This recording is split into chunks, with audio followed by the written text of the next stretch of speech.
Hello, ladies and gentlemen. Welcome back to another edition of 13 Cards Subject to Change. Zach here, Leroy over there, and Jesse, of course, is here as well. Of course. We have quite the array of snacks today, so we'll be in and out depending on who's chewing. But yeah, and there's one thing I had to say about that because, we got a new toy.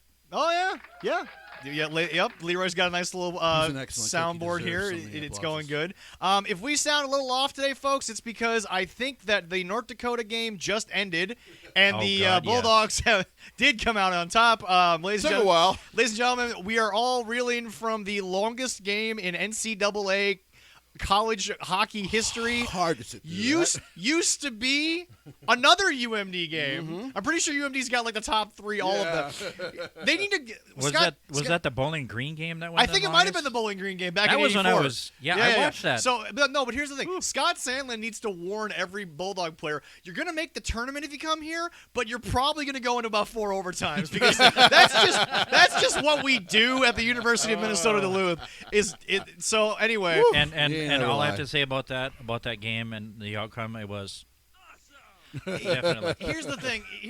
I'm gonna have too much fun. To me, obviously, I love that my hometown Bulldogs won. It was great. But the lasting image to me is that goalie from North Dakota. You felt so bad, because it wasn't even like a major slap shot. It was just a simple dump in that just went through. I believe the 5-hole. Yeah, is what it went through. Yeah. So for those of you who aren't hockey aficionados, the 5-hole is between the legs. Yep. But the thing about it is that you just look at him. And it's like at that moment, when you're his teammate, do you go up to him? Do you just give him a minute? What do you do? Because at that point, he never came off the ice. No. He played 7.5 periods of hockey. Which is insane. Folks, goalies are the best athletes on the ice every time. That's just the way that it goes. Well, I did look at some of the guys from UMD, which I'm so proud of the boys. One of them had a birthday during the game. The game started at 6 o'clock Central Time. It ended after 1 o'clock Central Time. Yeah. He had a birthday at midnight. One of the boys turned 24 years old during the game. And I'm looking at myself like, God, oh, flippin' mighty. But they don't want too much interaction between the two teams, but some of the UMD guys went up and, I would sit there and say, gave their kudos to that goalie. Let me explain something to you folks. They did awesome. Okay, no matter what happens on a hockey rink, the handshake's one of the best things in sports, and it happens after all these games. Yes, I love that. And the other thing that you have to understand is, dude, everyone in there's probably been COVID tested. Yeah. They've all been in a bubble. Oh, yeah. If I was those guys, I would say screw it. You just spent literally 2 hockey games plus with these gentlemen. Yeah. I mean, they've turned into family right by Oh now. yeah. At that point. Oh my God. But no, it was good. It was classic. To me, they're still the Fighting Sioux. Don't care if people don't like that, but that's it. UMD versus UND, 2-2 tie. They just kept going. Good game, boys. But yeah, that game, like I said, started at 6 o'clock Central Standard Time. It ended this morning at 1 a.m. It gave you flashbacks to that 1984 national championship against Bowling Green, which doesn't even have a hockey program anymore, sadly. Yeah, but they have a national championship from '84. But unfortunately, it didn't go our way that year. But hey. Well, folks, look. Like I said, UMD, they're famous for one thing, and it's really long-ass hockey games. If we're a little off, it's because we're still, like I said, some of us watched it, some of us have just had lack of sleep. So we're going to try to get through the show today. We got a bunch of stuff here. I have this lovely new Rowdy Energy from Quick Trip. They just added it. All right. So that's green for our tea local caffeine. So I got a little caffeine. All right. There and you go. And then, we're not getting spot, but I got some like Mountain Dew Major Melon. So you're good to go over there. Yeah, it's new Hell Major yeah. Melon. And then we just have Imperfect food. With the bread. Imperfect yeah. food, cinnamon bread. No, it's and all even good. Hey, Imperfect Food. Remember to hit up Leroy about that sponsorship. As far as I'm concerned, Leroy should be hitting them up at this point. That's a good and be like, point. here's the deal. I've got Dark a show. Mark. I've got a podcast. I've got hundreds of thousands of possible listeners. And I technically have already been talking about your food multiple times. But anyway, we into eat the your wrestling. food on here all the time. Yep. Give Into us the some wrestling. stuff. First and foremost, there is no news update, but as of right now, we have no bad news on the road dog Jesse James. Had a heart attack over the last week here. Supposedly seems to be going okay. There was kind of a small one, and it was basically the wife kind of saying he should be okay. He's gonna have to have some surgery done. Mm-hmm. Big scare. The father recently just passed away. Yes. It also and his brother. It also his wife did say it wasn't as bad as they initially thought, but it's definitely something that they're going to monitor, and there's a surgery coming up for it. Well, so family history of health issues. We gotta keep that. Yeah. So, but anyway, our loves, thoughts, and prayers go out to the road dog, folks. What he used to do back in the '90s, every kid knew by heart. So did the whole audience. Whole audience knew it by heart. It was great. So anyway, we have a bunch of stuff going on here. We have had a few more inductees as we have into the Hall of Fame. Some controversial, some not so much. Once again, folks, we are all super excited. The British Bulldog will finally be getting in this year. Deservedly. Folks, look, I'm not here to harp on years as to why not. Yeah. Because here's the deal. There's a TNA Hall of Fame. There's the Cauliflower Alley Club. There's the WWE Hall of Fame. Regardless of if there's a physical place for it or not, which they're working on, obviously, down in Florida. Yes, they are. Look, this company is honoring men of the sport who worked well in their company. There's nothing wrong with that. And, it's like, because technically the NFL Hall of Fame doesn't have some of the best athletes, but it's got some of the best football players. I mean, it's subjective all the way. Yeah. I mean, it always has been. I think the worst Hall of Fame is still Major League Baseball. But it's not even close. But that's only there's but that's some only people because that how do you go a year without a class? That's what makes no sense to me whatsoever. But anyway, Basketball Hall of Fame is also a little bit there, but that's because I think basketball. I will say this about the WWE Hall of Fame. Yeah, because a lot of people were deservedly. We talked about Eric Bischoff last week. Bulldog. Yeah. Of course, the rumor of our guy RVD. I can't wait to see when it happens. I know it's happening. But this week, Great Khali. That was the one we're going to get to the controversial. But I mean, here's the thing: people have to understand. Okay. The Great Khali would be for me is if Jay Cutler found a way into the NFL Hall of Fame before Drew Brees. And you know what? While I 100% agree, I think the one thing people have to understand is he was there for a while. Yeah. He did have somewhat of a run. He had a really strong run and I think for a while. Well, and here's the thing that people also have to understand. There's a lot that goes into that Hall of Fame that also involves backstage stuff as well. Because, I mean, the thing about it is that... Well, they're also doing WWE India. But here's the thing, folks. Really, nobody in the locker room has a bad thing to say about Khali. Nobody really has a bad thing to say about the Great Khali, so I'm sure he's a locker room presence. I'm sure he's a good guy back there. Apparently, I heard he was some sort of, he was kind of a locker room leader, more so now for the kids over there in India. Right? Yeah. So it's like, but also I have to say this. I mean, I hate to say it. If Coco Beware can get in, I think he and Khali are somewhat. Coco's career obviously spans more in other territories, the early days of wrestling. But if Coco Beware is in there, because, I mean, that was controversial at the time because he wasn't a star in WWE. But the thing about it is that, folks, there's a huge difference right now in real Hall of Fames in like combats or like, certain sports and the WWE. Yeah. And here's why I say that.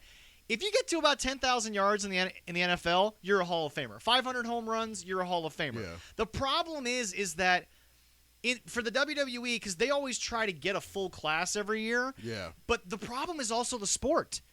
Yeah. 1% of this sport, not even, have won the world title. I don't think people realize for the thousands, hundreds of millions of people that have gotten in this business from the early days of, the Gotch days to the Vern Gagne days, all these, there have been millions of people in this business.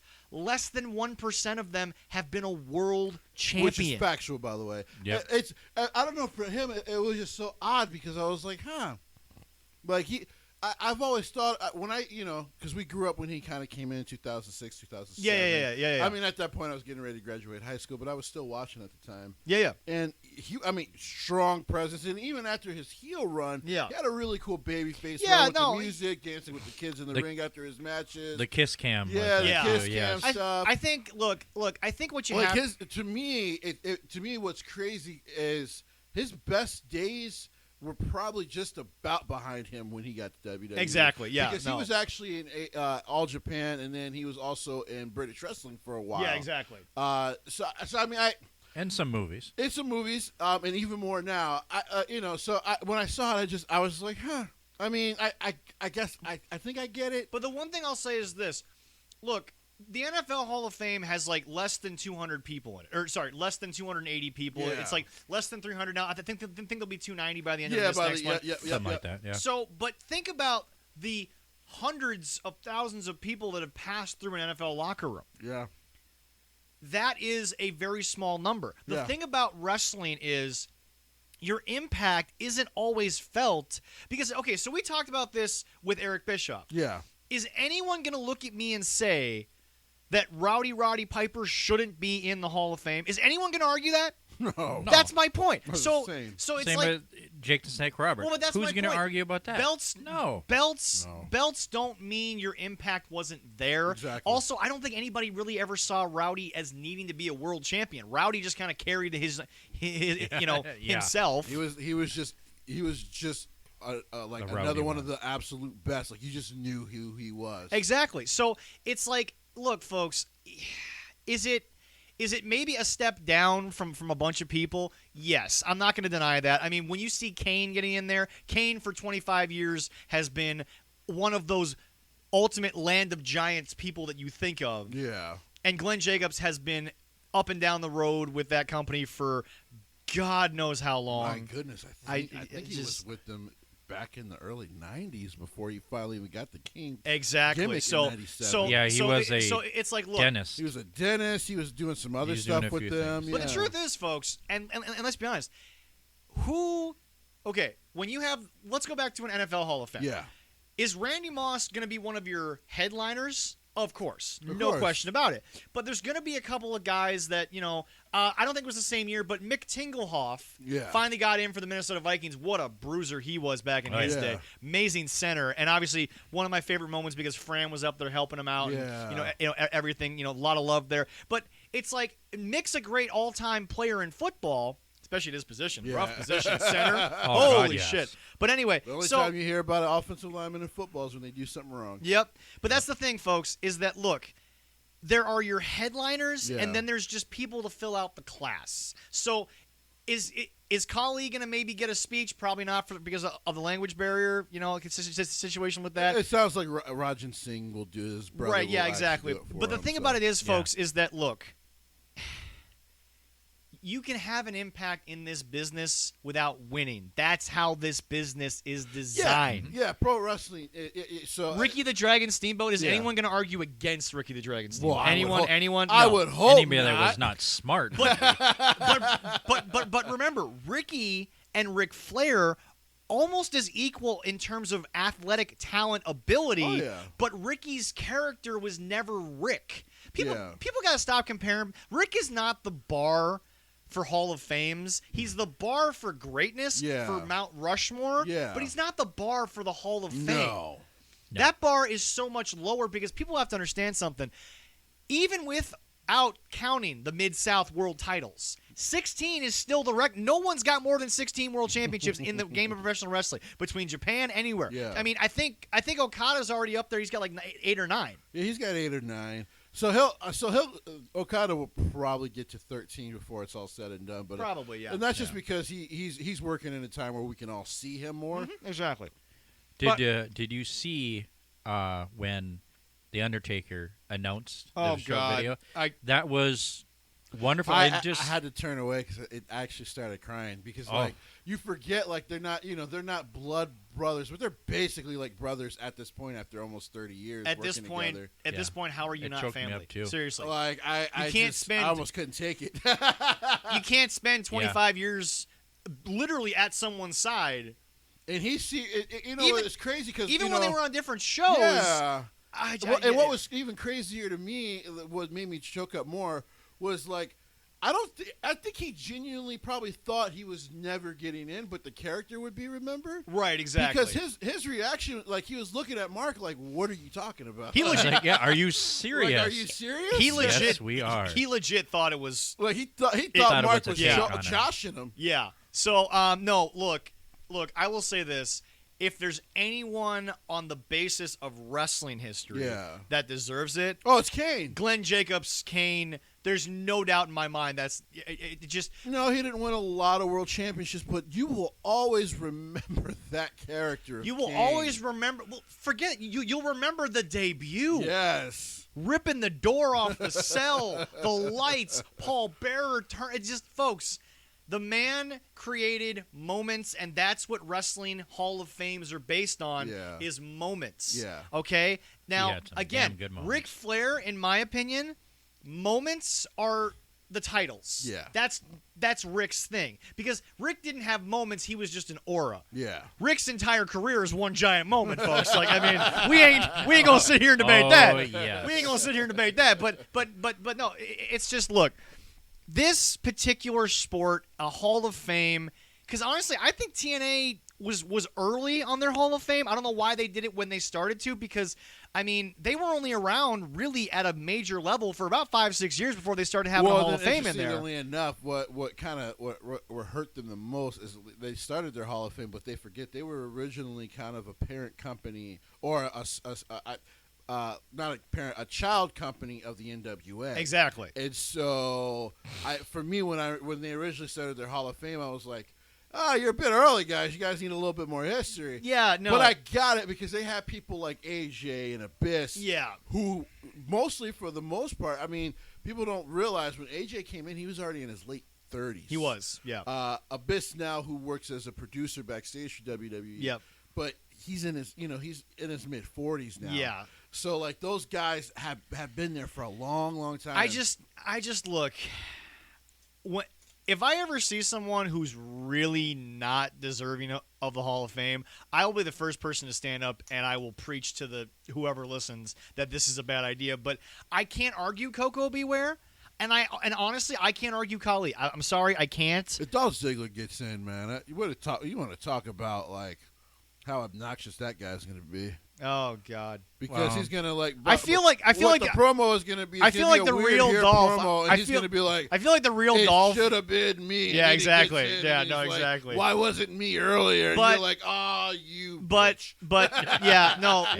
Look. When Paul and Christian are done taking money from Tony Khan, they'll get in. Oh, of course. When Jericho finally decides he wants to just be a rock star. He'll get in. Vince will bring him back and all that kind of stuff.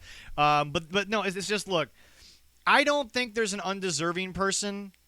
It's another thing where, like I've said, I also kind of have to maybe disqualify myself because I'm sitting here saying, of course Jushin Thunder Liger should be in. He should be in every Wrestling Hall of Fame. Well, and yeah. I even said when they announced, anytime you get 20 minutes to focus on that man's career, do it. It should happen because he is... Especially junior heavyweight, all-time Mount Rushmore. WWE wants that library of work to just kind of put together some sort of documentary. Yeah, all day. I'm sure. I always hear about Vince talking to. I want to say Akashi is the president for New Japan, but I can't remember. Yeah. And yeah, but you always hear about him exchanging.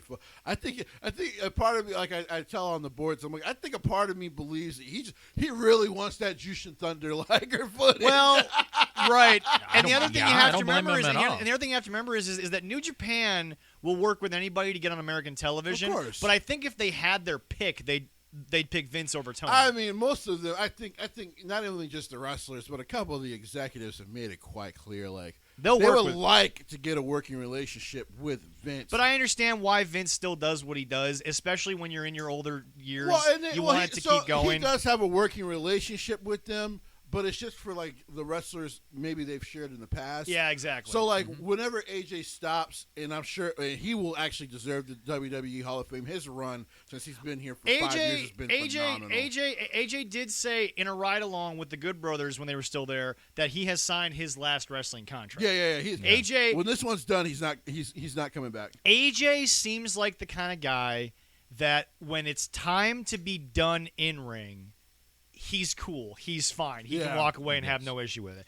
He'd be a great producer because, like I said, AJ was never sent to NXT. AJ, from day one, was basically thrown into live TV, and they were like, okay, there's the camera, there's your spot, hit your spot this amount of time. AJ had to on cue do everything that you bring in these prospects and you give them this whole thing. Yeah. So, folks, look, you can argue the Hall of Fame in if, ands, or buts. There's arguments that technically Allen Iverson doesn't need to be in the Basketball Hall of Fame because he never won anything. But are you going to say Allen Iverson didn't change the game? Man, if Allen Iverson wouldn't have been in the Hall of Fame, I would have been so mad at the Basketball Hall of Fame. Well, but that's my point. Oh, yeah.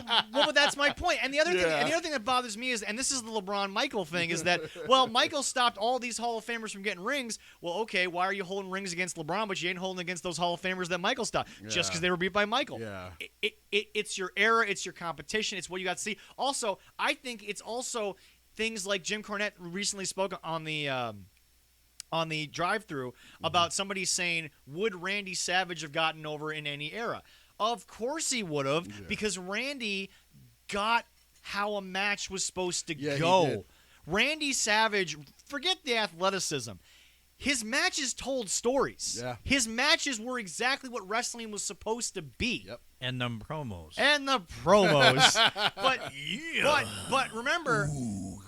But remember, as Jim said, most of his work was never seen because you didn't have the internet. You didn't see the territories unless you were in the territories. Yeah. So the Macho Man is what he's in the WWE Hall of Fame for, but the Cauliflower Alley Club, he's in there because he was just one of those guys. Yeah. He was. Well, as like Hall of Fame so far, I have to say this. Yeah. Yeah. I'm applauding. I'm happy for it so far. I mean, The only thing that I'm semi-disappointed about, but I understand why Dave did it. Since he's not been in wrestling, the more and more, like, anytime he speaks anything, I'm like, I don't know why we didn't appreciate Dave Bautista more. Well, like because in the sense of like, well, the thing he about just Dave genuinely seems so damn humble and appreciative. Well, the thing about Dave is that, look, he's busy now. He's hot in Hollywood. He's got another movie I think he's working on, so he can't do the Hall of Fame. He'll get in. I think Guardians of the Galaxy and Guardians and Thor, Love and Thunder. Yeah. Yes, he's there. Appearing in that. Yes, he's in that. He's a busy guy down in Australia. So, but it's like, look, folks, Dave's gonna get in, but I give Dave credit for because of course he was announced last year. Exactly. But COVID canceled that. And then, he had time, year, and and he was just like, well, I want to be in front of the fans, which is exactly as it should be. Because what it sounds like is this year most of it is going to be virtual. Well, the Lakers also, don't forget, folks, the Lakers have not revealed last year's championship banner yet because they said we will wait for when fans are in the building. So even if they don't win this year, their opening day next year is going to have a banner drop. Yes, depending on when fans are allowed back of in. Course. We all know that. Right now it's a slow burn as long as everyone's doing what they're supposed to do. Yeah, exactly. All right. Okay. All right. We need to talk about something here because it is something that needs to be discussed, but it's also something that sadly I think is going to throw a little water on a fire that was burning. Folks, oh geez. As great as we praised what it was, Britt Baker needs to calm the fuck down. Can it get You got something for me? Yeah, this is what I say about this. Thank you. Look, really, Britt? Look, Britt. You know what? I don't even know what she said, but I heard about people being like, dude, to what? paraphrase, oh my the only thing you need to know, to paraphrase, yes, you got a little something on your lip there. There we go. It's extra food, man. Yeah, exactly. It But was anyway, delicious. Folks, to sit there on live national television, I don't care the size of the audience, to sit there on a live mic and say, Mick Foley, it took you 20 years to become a hardcore legend. I did it in one night. Calm yourself down here, girly, okay? Like, I mean... Was she just kind of cutting like a promo? I think she was just trying to be heelish. Okay. But the statement alone is just kind of blasphemy. And it's still say after that, I did that. I did. I mean, just I didn't know what else to folks, say. folks. Mick Foley has been in multiple exploding barbed wire matches, good ones, mind you. He has been through the ringer with Edge. Yep. His legendary battles, even with an old Terry Funk, are just must watch.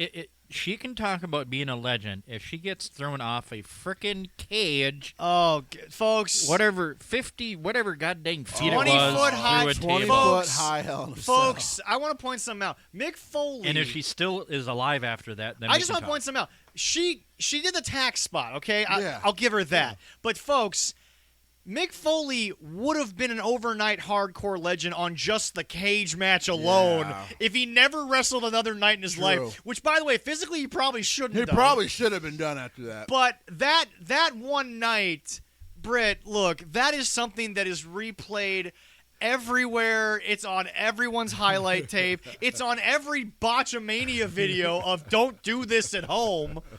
I mean, folks. I gotta hope. Now that I'm hearing what she said, I gotta think it was a heel promo. That it was Yeah. just a heel promo. And here's my other thing. I've been getting more and more angry. Because I don't think she would say that and mean that. That's no, and I understand that. But Because that would be silly. but here's the deal. All right. I wouldn't hold it past him. Yeah. Unfortunately. Here's the deal, though. I've been getting less and less excited about that match because of the aftermath. And it's because, look, we've talked about it before on the show. I'm literally just going to repeat it.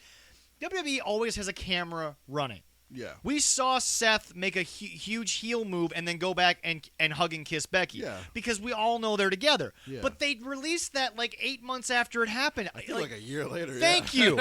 So it's like, look, folks, why the night of? Because I finally saw the video a couple weeks after, but they did release it directly after the match. Yeah. Why is there not only a standing ovation backstage with heels and baby faces together? B, why is Tony Khan sitting there, not even in an AEW shirt, but in a Jaguars shirt, with Kenny Omega standing next to him? Why are we? And then why is Britt sitting there saying, "I did it so Meltzer would give me 5"? Why? What is the point of this? See, this wasn't what I was going to go off about, but now that I'm hearing this, There's. We'll get there. They think Meltzer's the greatest thing since sliced bread here's my question. or something. Okay. Here's my question. Yeah. Because I think we discussed last week that they did that, and I was just like, guys, you could have released this a few days later. You'd have been fine. It was, to me, it was. I'm like, dude, even MLW that sometimes has some faults. I love the wrestling though; it's great wrestling. It's fantastic. Find them on Yeah, yeah, YouTube. yeah. Try to watch the pay-per-views on Fight TV. Fusion's a great show. Oh, it's amazing every week. Mhm. But they have this thing every now and then where they'll kind of show the backstage stuff. But they try to blend it like as kind of a real shoot. The shoot kind of thing. So I've always forgiven them for it. That's the brilliance of, I think, New Japan is they always force the wrestlers to give a shoot promo while they're still in character. Yes. Okay? Tama, in my opinion, is probably very humble to what he does, but when he's in GOD mode, put a microphone in front of him. Because he's going to go live. Oh, baby. it's going to be Which good. is another reason why we, people like myself believe Jay White is the best professional wrestler on the planet. Well, I right think now. Jay's just one of those guys who's like he believes in, and like the earthquake situation. Yeah. I have to, when there's a camera in my face, when there's people looking for me to be Switchblade, I have to be King Switch. Yes. I have to stay King Switch. Yeah. Hey, by the way, you're phenomenal, Jay. I love Jay White He right actually, now. like, He is as seriously, he needs to go back to the white tights permanently because he's the whitest hot thing in wrestling. He really is. It is phenomenal. So my question to AEW, because like I said, I think they've been doing a lot of better things recently.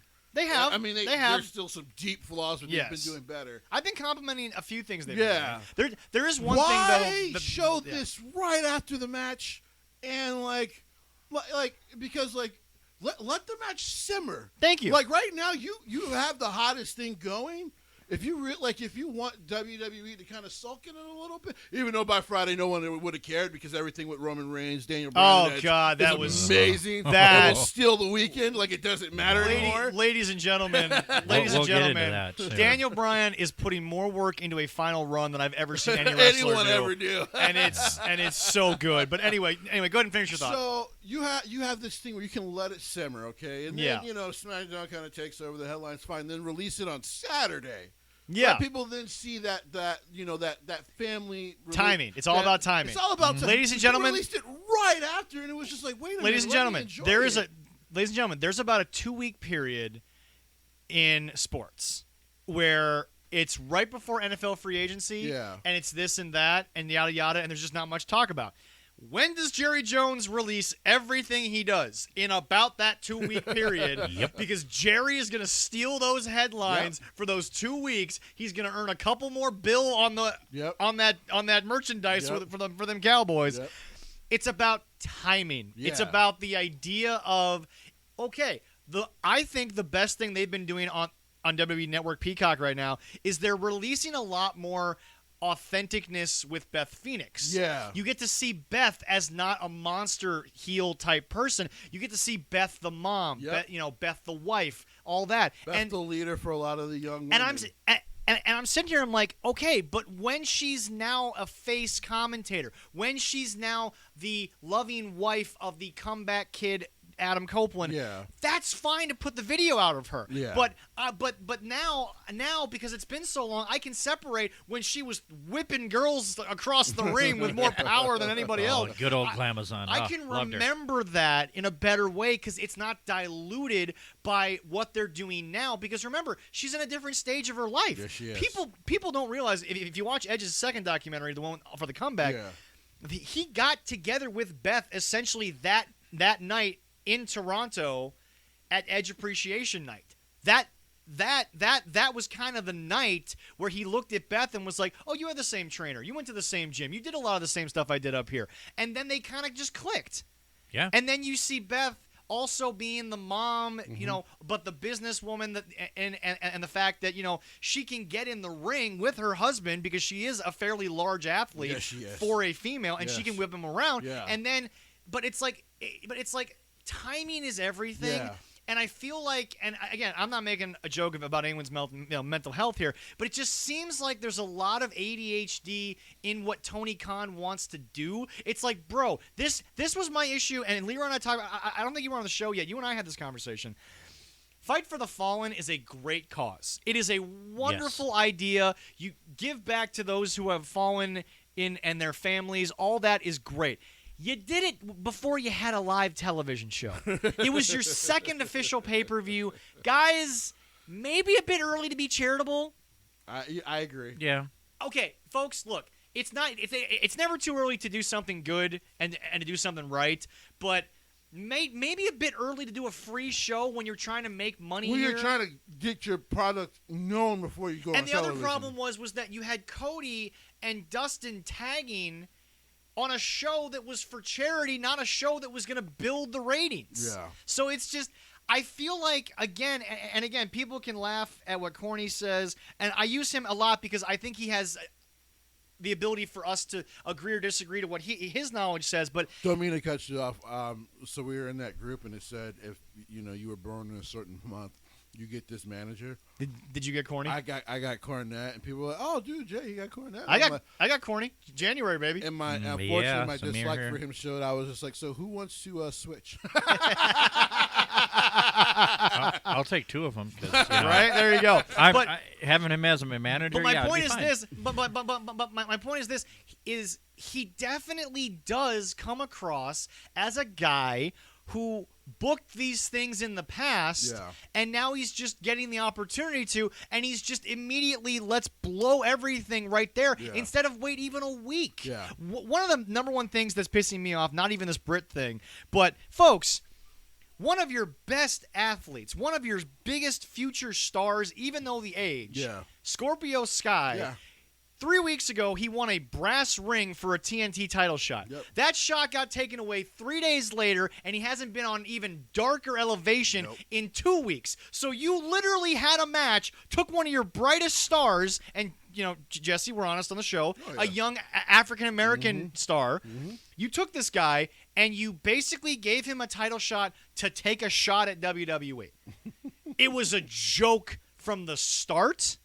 And now you've turned it into a bigger joke because why you're not building a month-long feud between Sky and Darby Allin, I don't know why. Yeah. That is gold money right in your freaking lap. Yeah. That is folks. Plus, you had him with the afterbirth, but a good one of turning him heel. But you've not done anything with it since. And by the way, you barely mentioned that you turned him heel because technically his name is still, like I said, there's something we will get into where I will go on a rant. Please continue. But Jesse, this is my point. Mm-hmm. You always come on the show and you're kind of our dark elevation guy to kind of keep us up to date on that. Yep. But they've done zip with it. He Yeah, hasn't not even much. been on dark. No. So you have a guy who looks good. He's young. He's a minority, which can help. Mm-hmm. We all know that marketing is marketing. We're just going to be honest about that. I mean, that's and I mean, you guys' boys from Minneapolis are really good, but that also helps that they're two very young black men who are very, very good in that ring. Yeah. Yeah. Oh, yeah. He's also well spoken. Yeah. He he doesn't seem to have, and again, By the way, apparently not Dante Martin, the other brother has actually been hurt the last month. That's why they weren't in the tag. Gotcha. Team thing. Oh, okay. All right. So, Yeah. that's good to know. So yeah, because at first I was questioning it, and then I seen him in singles matches. So I did a little research, and AEW apparently released a small thing like a month ago, but apparently he's been hurt. Okay. All right. Yeah. But Jesse, I'm not here to obviously throw something there, but he's well spoken, not in the way that maybe from the streets or like the ghetto from Right. I mean, he's from Los Angeles. Yeah. That's not racist. That's No, just kind of that's the just dialect. Yeah, factual, exactly. yeah. So, but well, and obviously we know that a lot of sadly young African American men don't get education, so there's a different kind of dialogue there. Yeah. He's well spoken. Yeah. He's someone that can really cut a promo. Oh, yeah. He can work. Yeah. Yeah, And he can, yeah. you have sat here and you have done jack shit with what is now essentially you had 6 guys, one of which who you've barely done anything with, Mr. All Ego, and you've done jack shit with this, but you had a ladder match that is dangerous. They took giant bumps, and you had one of your biggest stars, Cody, in there for a joke at WWE. Yeah. Once again, they can't take this seriously. And if everyone's like, well, no, it wasn't a joke, how wasn't it a joke that 3 days later Scorpio Sky is no longer a man with a title shot? So are we fully about to launch into AEW? Because we might as well get into these things. So before we get into the show, yeah, to Okay, piggyback all off right. of you. please do. So as before I step back from the mic, as you guys know, I am a Knicks fan. You are. Unfortunately, but I am. I'm originally from New York, people. I sometimes I miss home, but then I remember what the city is like, and I'm like, no, I don't. Don't worry, Jason. I'm a Minnesota sports fan. I understand everything. Well, but the All one my Trust thing, me. pain. well, but Oh, the yes. one thing I want to point out, and we'll get to this in a second, not to cut you off, but the one thing people have to understand is me, I love sports. Yeah. I just love sports. I'm a homer to Minnesota all day, but when cornerstone franchises of a sport are good, Yeah. the sport is better. The Packers need to be. I don't want the Packers to be better than Minnesota, but when the Packers are good, football is better for Yes. it. Okay, Yeah. they are. When the Raiders are good, it's better for the sport. Yeah. When the Blackhawks, as much as it makes me puke in my mouth, are good, yes. it's better for the sport. Yes. Oh, I hate them guys. But the Knicks. Knicks are the biggest what if in sports. Period right now, because they have been fighting for relevancy since 1987 now, basically. Oh no, even worse. 78 or just Even worse. Oh god. Even worse since 1999 because we actually had 6 years of great playoff runs. But so I'm a Knicks fan, unfortunately. Yes. But one of the best things that happened this year because we have an idiot of an owner Oh, God. who might be the worst owner for basketball now that they got rid of the racist that used to own the Clippers. Yeah. Yeah. I mean, even though the owner for the Timberwolves was getting real close. Real close. But I don't think that Taylor would have stooped to this. So, he recently kicked out a fan. Now, if you're going to kick out a fan for wearing something that's negative towards you, if it's offensive to, because he's also of Jewish heritage, if it's that, if it has swear words, I get it. Because you also have kids in the arena. If Leonard Myers type of thing had Yeah. happened, where a Jewish slur was on, Yes. I get it. I get No. It just has Bandolin with the Knicks logo. And he wasn't even really making a spectacle of himself. No. He was just wearing the shirt and trying to watch a Knicks team that is actually in the 6th seed right now. We're going to go home in the Ooh. first round, but we're in the 6th seed right now. But you got to sell to young kids that the Knicks are popular. For God's sakes, you're losing to the Brooklyn Nets in popularity. So here's what I want to get to on why. Leroy's laughing because they used to be known as the New Jersey Nets. Yes. They weren't even in the 4 boroughs years ago, folks. Actually, as early as 2012, I believe. Yeah. Before they finally moved Something to like Brooklyn. that, yeah. Yeah. So, as I was going to get into here, Yeah. A bad owner can ruin when you're going steps forward. Yes. Tony Khan, you're an idiot. Yep. So, There's no other answer for that than I was yes. going to throw that out, yes. Yeah. So- That's just out there. and I hate comparing you to James Dolan, but you're getting close. Because you've actually had some positive things happen, but you're just like James Dolan, where it's maybe 2 steps forward, but we're jumping a whole block back. Oh, my God. Like, every bad decision is a woeful bad decision. So, To fill on top people of the in- Baker thing, To fill people in, what is your most recent Tony Khan bullshit? TKBS, that's the thing. so we They're not on talked about TBS, but you know, it's the Tony bullshit. It's the Tony Khan TBS bullshit. hour. All right, It's there we Tony go. bullshit, so. Oh so God. they recently launched Dark Elevation. Dark has Yes. actually been going on for about as long as Dynamite. I think Dark started. What was it like? About a couple of weeks after after Dynamite. Dynamite, Yeah, yeah. yeah, yeah. Yeah. So the ideas are great because you want to push the younger talent, but Dynamite is your bigger show that you definitely want people to watch. You want all your big stars to be seen. I Yeah, get it. yeah. I get it. Yeah. But once again, instead of promoting and doing stories on Dark Elevation or Dark, what was the biggest thing they promoted that wasn't on Dynamite? Him and Kenny have. Cody Rhodes There we and go. his freaking wife trying to be the Miz and Maurice. Yep. I like Brandy. Mhm. I like Brandy. Yes. Let me put this out there, Yeah, people. yeah. I know I had to back away from the mic. Please go ahead. Go ahead, Leroy. Because this is what I feel about that. Yeah, it's that. We need crickets for that. Anyway. So Oh, no, I just had. Okay, That's all, Jesse, Jesse, go ahead. I like Brandy. Like I don't have crickets on if I was a wrestler, would I prefer to go to WWE? Absolutely. But if I got the chance to work in AEW, I would think to myself, well, Cody's mostly open-minded, but Brandy is very open-minded, right? Yeah. So even though the stupid thing of launching toys and you're not really a full-time women's wrestler, but you're the only women's wrestler that has one, is ridiculous. But I digress. Rio didn't even get one. None of your champions have ever had one. No. But we digress. Yes. Married to, the road, so of course. We know. So you have your brother there. Did he not sit down with you? It's okay if you guys want to put out the show, whatever. But did you not sit down with Dustin and go, what would be best for the company outside of us just promoting ourselves as much as we freaking do? I just.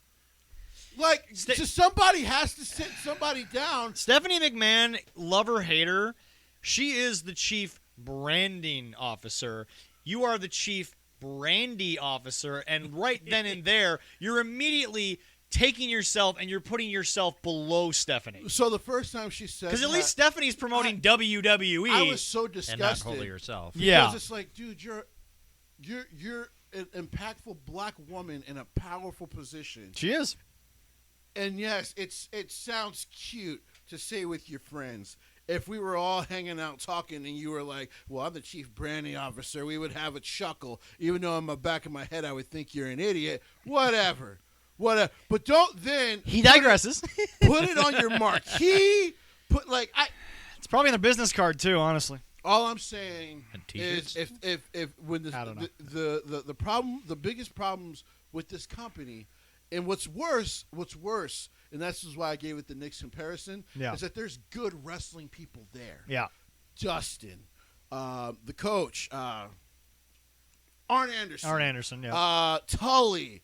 I mean, Jay. now you got Show. Do people not realize they have arguably 2 of the top 10 greatest minds in the history of the business? Actually, they might have 3 of them in there because I know they got someone else backstage. They got Jerry Lynn. Yeah. You have freaking Jerry freaking Lynn. What a guy who people probably never thought was a superstar or a legend, But if you knew his career, you go, yeah, yes, he is. Darren's talked very highly of Jerry. There ain't nobody many in times. Minnesota that would say any different about Oh, Jerry. no. Oh, heck no. So you have these minds. Yes. Why don't you use them? Like, if you're supposed to be the antithesis of Vince, and trust me, Vince has his faults, people. Yes, he does. Vince has his faults. We're not sitting here. Like I said, I defend Vince in situations that sadly he has to be the bad guy.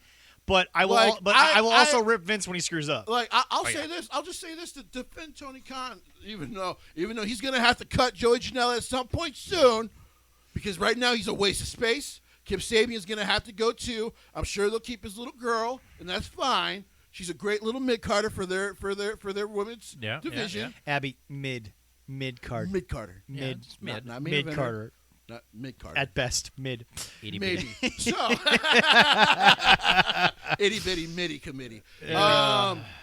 So you have these minds, and you guys, you blow it. It's like every time I don't know why I torture myself. I think I defend them even though I wasn't high on them because I'm a Knicks fan. Yeah. And I like to torture myself because I'm a New York sports fan. But I understand. And the only one that ever gives me any pleasure is the Yankees, and that means I have to wait until summer all the time. Yep. So I hate those guys. I know. Well, It's everybody hates them because they're somebody needs to You know get what in they do to my somebody's twins. ears. Yep. I know, and Cody will always come out and say maybe we shouldn't have did this. Well, then don't do it. Why apologize after the fact? I'm still waiting for the moment where somebody other than Tony Khan speaks about how maybe we shouldn't have tried indoors an exploding barbed wire death match when we had a football stadium 80 feet to the right. 80 feet from the freaking hard camera. You put a ring in there for Stadium Stampede that they used for 2.5 minutes, but you couldn't set up the same shit you had in Japan.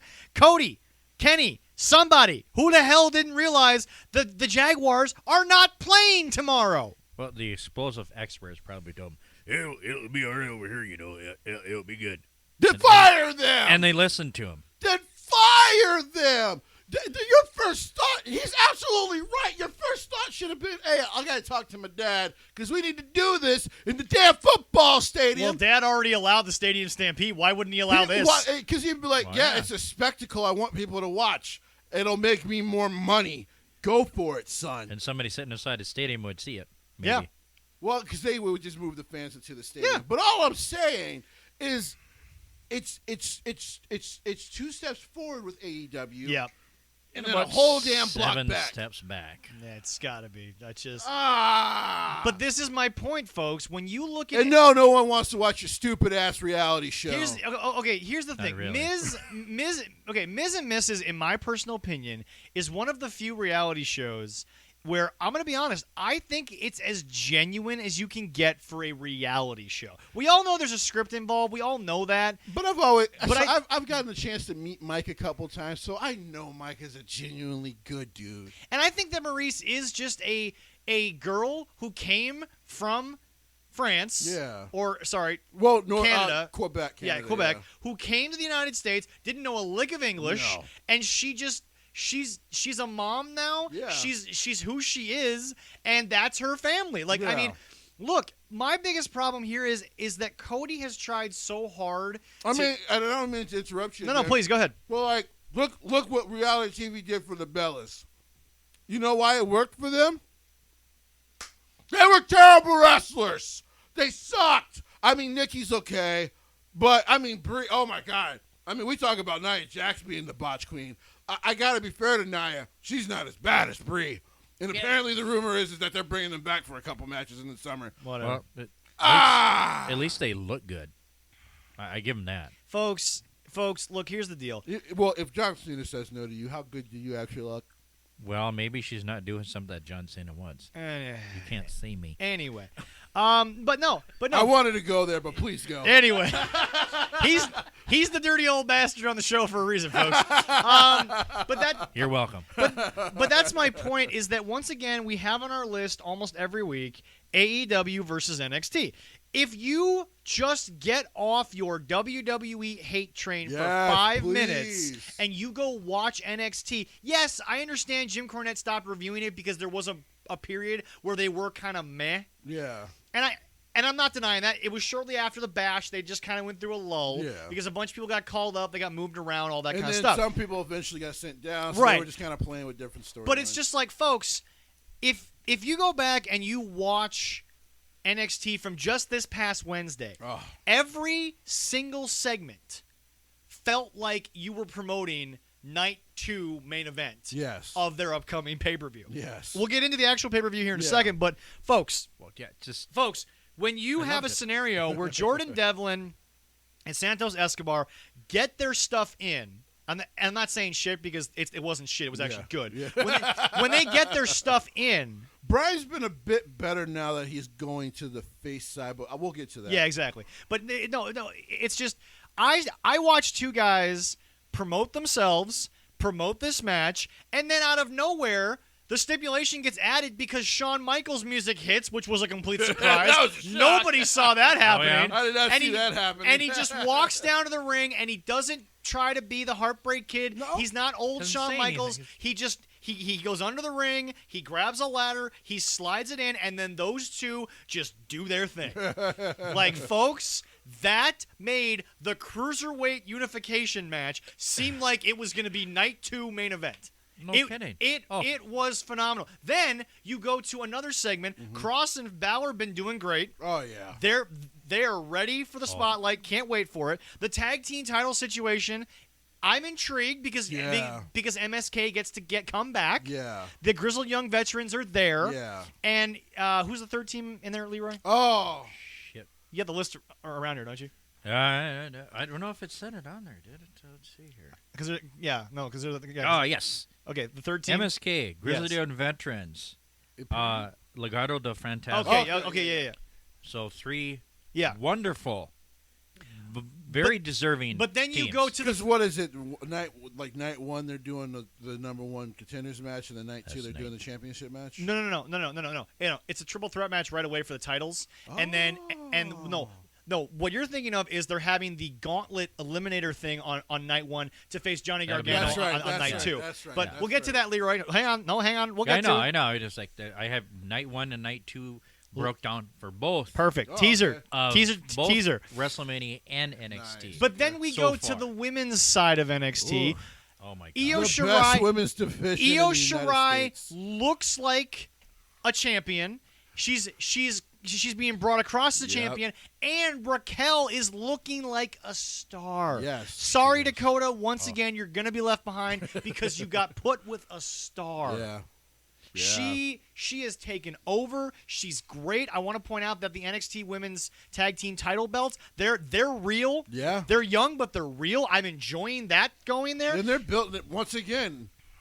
Triple H and Shawn just have the understanding of building a strong division. But the thing is that when you watch NXT, and see, some people are going to sit there and say, well, okay, you just told me that Dynamite feels like every segment doesn't fit and it doesn't flow. Why are you okay with NXT? You're a homer. No, because the thing about it is that they're making every segment important, Yes. whereas Dynamite, there's about 4 or 5 segments we know no one gives a shit about.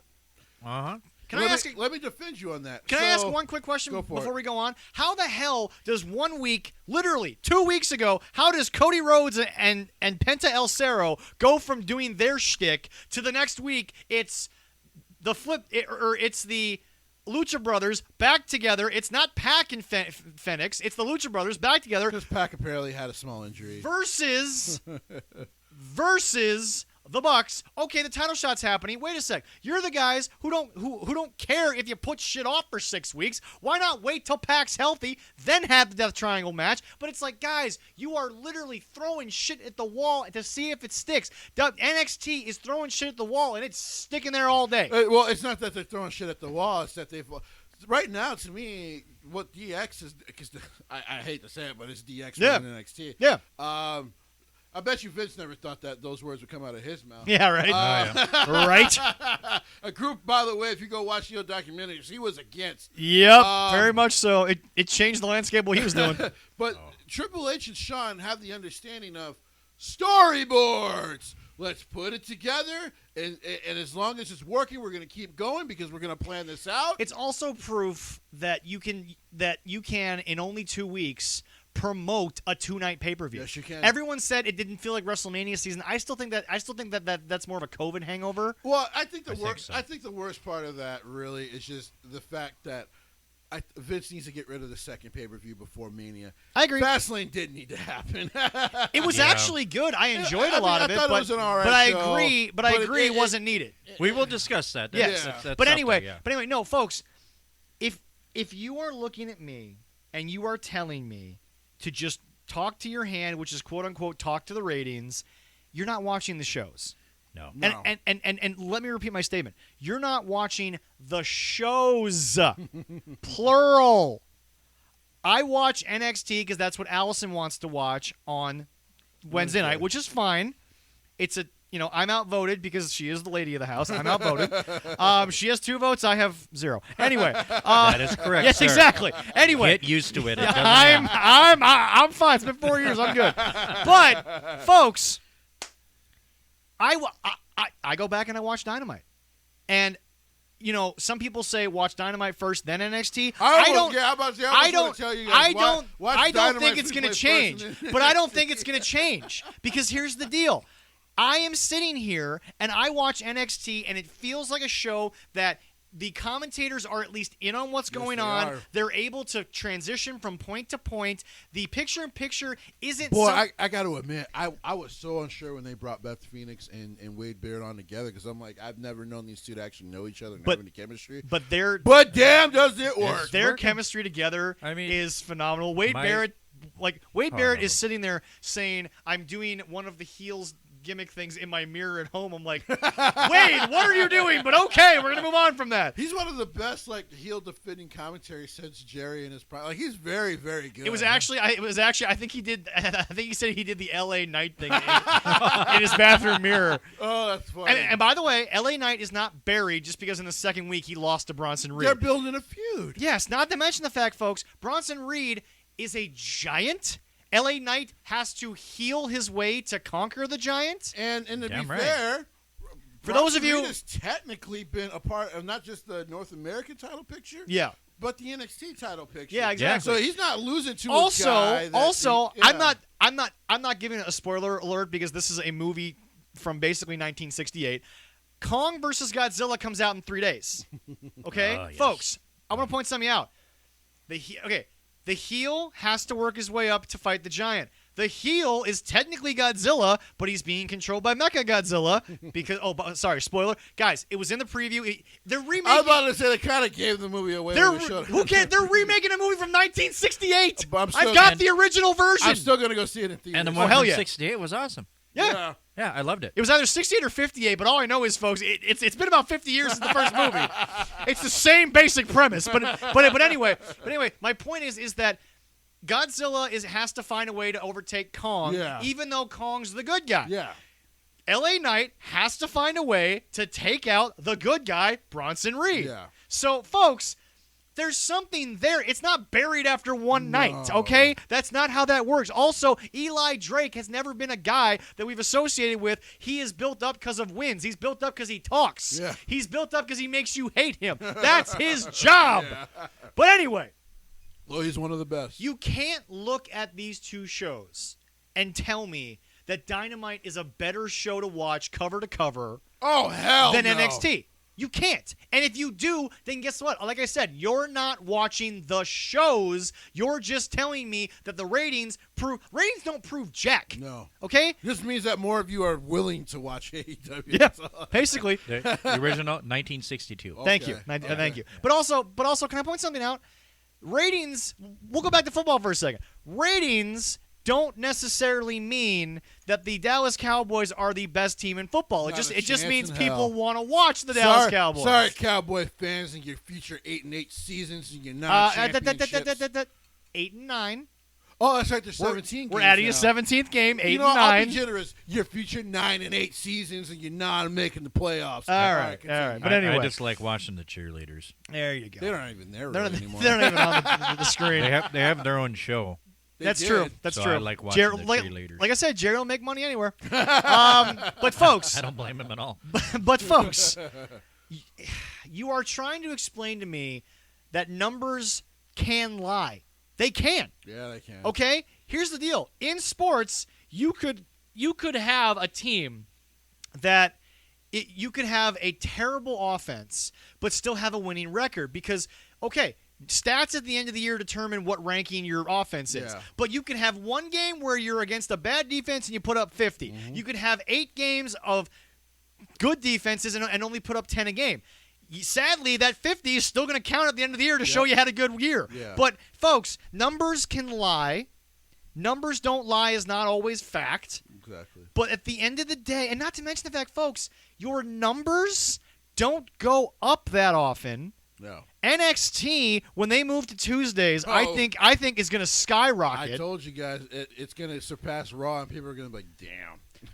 Well, it's going to be a lot of fun. I mean, you're going to have wrestling on every single. It's on our night. list. Impact's moving to Thursdays. I actually feel bad for Impact because at some point very soon they're launching that second NXT show, and I'm just guessing it will be on Thursday. Now, might be. like I tell people though, you can always. What's nice about WWE, even on the Peacock Network, you will always be able to go back and watch NXT the next day. They usually have it on like 4 to 5 hours after. When I always yeah, check yeah. it. I always watch it on Hulu. Yeah, I 'Cause always I don't have cable, so. And by the way, folks, that we're actually going to go into that during our WrestleMania three-peat because, folks, Peacock is censoring a lot of things, and and here's the deal. I'm not mad at Vince because he took $1 billion. Yeah. I'm looking at NBC being like, what the hell do you think you bought? yeah. Yeah. Wrestling wasn't PG for a long time. No. And by the way, I want to repeat the only thing. And by the way, we'll go into depth on this during the other shows, but this is the only thing I want to say on the Peacock deal right now. And is to quote my man Gene, wait till y'all find out what New Jack used to do. That's all I gotta say.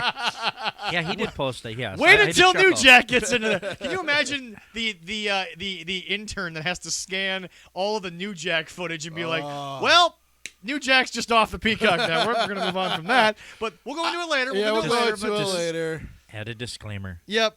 But like I said, Disney does it. Add a disclaimer. when they move to Tuesdays, at some point they will surpass Raw's numbers. Which, by the way, just for you want to talk about why numbers sometimes they do matter, sometimes they don't. It just depends on the context. Yeah. Raw a few years ago was doing 4 million average viewers. You know, it's not the 20 plus like from 10 years ago. Yeah, exactly. 4 million. Yeah. Now they're down to like 1.2. Which is still higher than any AEW show, Oh, but for you know. sure. Yes, It's like yes. an average of 1.2. Yeah, once more eyeballs get on NXT, it'll go up exponentially. It'll pop, yeah. Because even the basketball people who like were hating on AEW for a minute, they'll actually watch NXT because they'll be like, well, my team's not playing tonight. Yeah. And Can I also point something out? Going back to NXT being the better show, you've got a situation where, and Jesse, you might hit me with something here. I haven't seen Kushida look this good in a long time. I'm not going to hit him with it. Oh, are you sure? Because I can't fault him because he's not seen a lot of New No. Japan. Kushida was on my list of wrestlers to see live before I died. And I finally got to cross that out when they came to Minneapolis. Okay. But what I'm saying is that in the overall transcript of wins and losses, and actually mostly in losses, Kushida ain't looked this good in a while because, like I said, I think his last few runs in Japan, he had already reached the pinnacle. Well, yeah. And he was... They weren't going to put him in the heavyweight Kushida division. was on his way out of New Japan Yeah. for about 5 years. Yeah. No offense to Kushida's No, run no, over no, there, no, no, no. but he was out for about 5 years. Yeah. But I haven't seen him this good in a long time because he seems motivated. Even when he's lost, he comes back the next week and he's just in a segment. He's ready to go. He's just fire in his eyes. It's hard for me to say this is his best, but as far as I'm not saying it's his best, but he hasn't looked this good in a while, in my opinion. And NXT, like I said, the only thing I was shocked by was that he didn't get the championship over Johnny. Yeah. But I get it, and I at this point with Johnny, I think I get it now. Yeah. But that match on Wednesday was phenomenal. So Kushida faced, damn it, it's in my head. Yeah. The brain, but kind of a new guy that you're trying to push, And was it Rust? no, It wasn't Tyler Rust. no, Okay. no, that was No. a few weeks ago. He beat him. Yeah. Though Tyler Rust, it's funny. I saw Tyler Rust recently, a couple weeks ago on NXT facing Leon Ruff, and I was like, huh. If you put like 60 pounds of muscle, doesn't he look like Triple H from 2002? A little bit. Yeah. But yeah, even in defeat on this last show, he lost nothing. I believe he's in the ladder match. He's not in the ladder match. He's in the tournament. Oh yeah, that's The what it Eliminator. is. It's the Eliminator tournament. So I don't think he's gonna win. No. I think they're gonna go the Dexter Lumis route. But Kushida even said he's perfectly fine coming over here to put over some people because again, I think Kushida, much like AJ Styles, he's very proud of what he did. Yeah. And he knows that and look, there's nothing wrong with knowing you can still be a main eventer and then just being like, hey, I'm okay with not doing that. You know what though? I think at some point this year he'll be NXT champion. I don't know when. But because he's, like you said, he has been so damn good. He's also one of those guys where, like, I think he's such a company guy right now that he'll get it just out of respect. Like when people, Yeah. like when AJ got it, people were shocked because they were like, "Man, I didn't think he was going to be in WWE this long enough to get this damn championship." But I was like, "No, well, AJ's one of the best in the world." I think Vince and well, I know Bruce knows it, but I think Vince can kind of see it as soon as he gets in a ring or on a mic. Like, damn, AJ Styles is one of the absolute best in the world, and right now on SmackDown, I don't have a lot of stars outside of Dean Ambrose. I have to do something. Yeah, Well, putting the championship helped. Yeah. when And you put the he- championship on And him. he let AJ punch him. I mean, dude, you have to trust somebody who can do that stuff. I'm like, wow. When he punched Vince, I'm like, okay, they must love each other like, backstage. Damn. Vince must love AJ, and that's good for AJ's Oh, yeah. future. But What are you searching for now? I'm trying to get the opponent. he's trying to get the opponent. Oh, But okay, all right. I will say this. Like I said, as far as Kushida is concerned, I will wait as far as judging this last 8 months in what we see going forward's run, based on if I'm right about if he wins the NXT championship sometime this summer. Yeah. Because he's been so damn good, and at some point, because now, so Tommaso Ciampa is getting an NXT UK championship match. Yeah. I Well- actually think he's going to win that shit. Really? Okay. Yes. Oh. Before we get to that, because we'll talk about the whole we pay-per-view. are going to talk about that. I'm still searching. Oh no, Kushida faced Devlin. Thank you. Yeah. Because Great match. Devlin's fantastic. I'm like, because you can't, so when I saw the match, I'm like, well, shit, can you Let really me- beat Kushida? let me just say, before we get to what I think will be the best match on the card of this 2-night thing, and I'll explain why. Look, O'Reilly and Yes, yeah. we'll talk about that in a second. But here's the deal.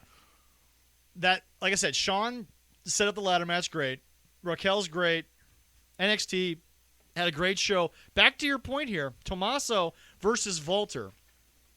First of all, putting Drake Maverick in there from the moment it was announced, not only did the lounge go crazy, but Allison went crazy like, "Oh, sweetie, you're gonna die," and he basically died instantaneously. Because here's the deal, it was the Even though they've perfect- had matches in progress, so this is not the first time these two have worked together. but it was the best build up for a bully, which is Yeah. what Volter is. Yeah. He's a bully. God, he is. But it's just guys, it was the perfect lead in, and Tommaso said, "That intrigues me." He points to the belt. Even Vic Joseph sold it like, wait, hold on, wait, what? Hold on, time out. What? Tommaso's gonna go over to NXT UK? I'm like, all right, I'm okay Because with I mean, this. if you think about it, like, man, you get Tommaso over there in the UK. I mean, Whew. matches. Woo! The matches. The mid card people working with him, I'd like to see. Holy crap! But anyway, no, it's just so okay. We're now gonna Plus move the on. storyline of the fact that this American son of a bitch took our championship and is now over here holding it in Austin. Oh yeah. I love So that. anyway, thought. so anyway, All going right. now, Leroy. We're now Yes. going to transition into Stand and Deliver, which this card has every opportunity to do Stacked. so. Stacked. Stand and Deliver, 2 nights. Oh, yeah. We're going to go right to night one. Leroy, Night what's night one kicking one. off with? NXT right. Stand and Deliver. At All some right. point, Vince just needs to accept that they've built one hell of a product, and I think when the numbers go up, I think starting next year again, you're actually going to just see NXT on WrestleMania. Oh, yeah. It'll just make more Well, sense. well, here's the deal. I think it would have happened this year if it weren't for COVID. When I thought about it again, I'm like, they separated the locker rooms, but we'll let Leon. Yeah, okay. Leon go ahead. All right, yeah. I just want to call you Leon from now on. Because I keep doing it. But it's Leon Ruff. Leon, you already said Leon Ruff, so. All right. Or just call me Elroy. There we There we go. That works. Or Knight. Or my French friend, they call me Lewa. I'm not calling you Lee. No. Okay, well, hey. Anyway, It's like ladies calling and another gentlemen, grown-ass man Knight. delicious. So I'm not Knight. doing it. So this is the first time. All This right. is the first time WWE will be doing 2 straight pay-per-views Yes. of 2 nights. Yes. Remember, the Oh, Bash was 2 nights, crazy. but it was two different weeks. Yep. So Yes. Leroy, it is a 2-night back-to-back event. What is night 1 going off with? All right. I'm reading this. This is just matches. This Yeah, is yeah. not the order that's No, going on. yeah. Most likely, we can guess what's Yeah. going to be in the main event. I'm pretty Io sure. Shirai, Raquel. Pretty sure that's the probably is main gonna event be for the night main 1. event. Yeah, for Pretty sure. sure that's your But night that's 1 main night event. 1. Has that match. Yep. The triple threat for the NXT tag team. Yep. We talked about those guys. I think MSK is probably coming out of that I think with it. Well, because they're already owed a shot, aren't they? I don't think they Well, got their shot. they never got it because Grizzled Young Veteran. Here's the deal: here's the injury deal. happened. It's going to be MSK or Grizzled Young Veterans because here's the deal: you could do Legato if Santos wins, I don't think he is though. but I think Devlin's probably going to get it. I think Jordan's But good. but my point is this: is that MSK, if they win, it's the realization of a dream. Great story. Yes. If Grizzled Young Veterans wins, it's them finally achieving what they felt they've deserved from the moment they walked the in. prophecy. Exactly. Yeah, and if The Grizzled Young Veterans. and if this match would have been on the second night and the cruiserweight on the first night, Yeah. then Yeah. the fans they could win Yeah. because of what happened. Yeah. But since that's going to be on Yeah, Sunday, yeah, exactly. then it's the 6-man gauntlet eliminator for the North Well, American it's 12 Championship. guys to start. Well, that's going to be a battle royal, Yeah. and then the 6-2. So the 6 that are going to be. I have to put on my Jim Cornette and TNA hat to explain this because that's the only way I'm gonna be able to find a way to really? make this work. Well, because how many people are going to be in the battle royal? 12 or okay, more? so here's how it works. There are 12 people in the Battle Royal. The last 6 move on to a tournament, or actually a gauntlet match. yes, but it's a gauntlet match. The order of the gauntlet match Is will be how they're gonna be determined either by how the eliminated. last 6 are eliminated. So the last 6 do still have to fight, even if they make the last 6. Yeah, you're in the gauntlet, but you still have to fight for seeding. It just sounds way too goddamn convoluted. Now, I don't think it's that complicated. But because here, like I said, the early days. It's of kind of a Russo TNA idea. Well, I was I- going to say the Kinda, early days of kinda. I'll say TNA, that. Jim Cornette and those guys explain things the same way, and you're like, guys, that sounds really stupid and convoluted, but it ended up working out at times. All right. As long as Hulk Hogan wasn't involved, so I'll give it a chance. So look.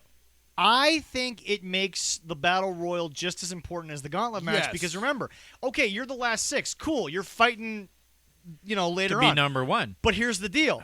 Now, do you want to be the last guy in the Gauntlet or do you want to be the first guy in the Gauntlet? You still don't that's want to a- go over the top. that's a good so question. Third. So here's the deal. Where all of us might think, okay, we have the last 6, now we can just all stop watching. We do still have to care Yeah. about the last 6. So it makes sense why you would want us to care about the whole match. So the winner of the Gauntlet will then face Johnny On night on night 2 for the North American Championship. By the way, but that for people to know that the second night is on Peacock. It is not on television like the first night Yes. is. Yep. Yes. And the last one they have for that night, as of right now, they might add something, but I don't think they need to, Yep.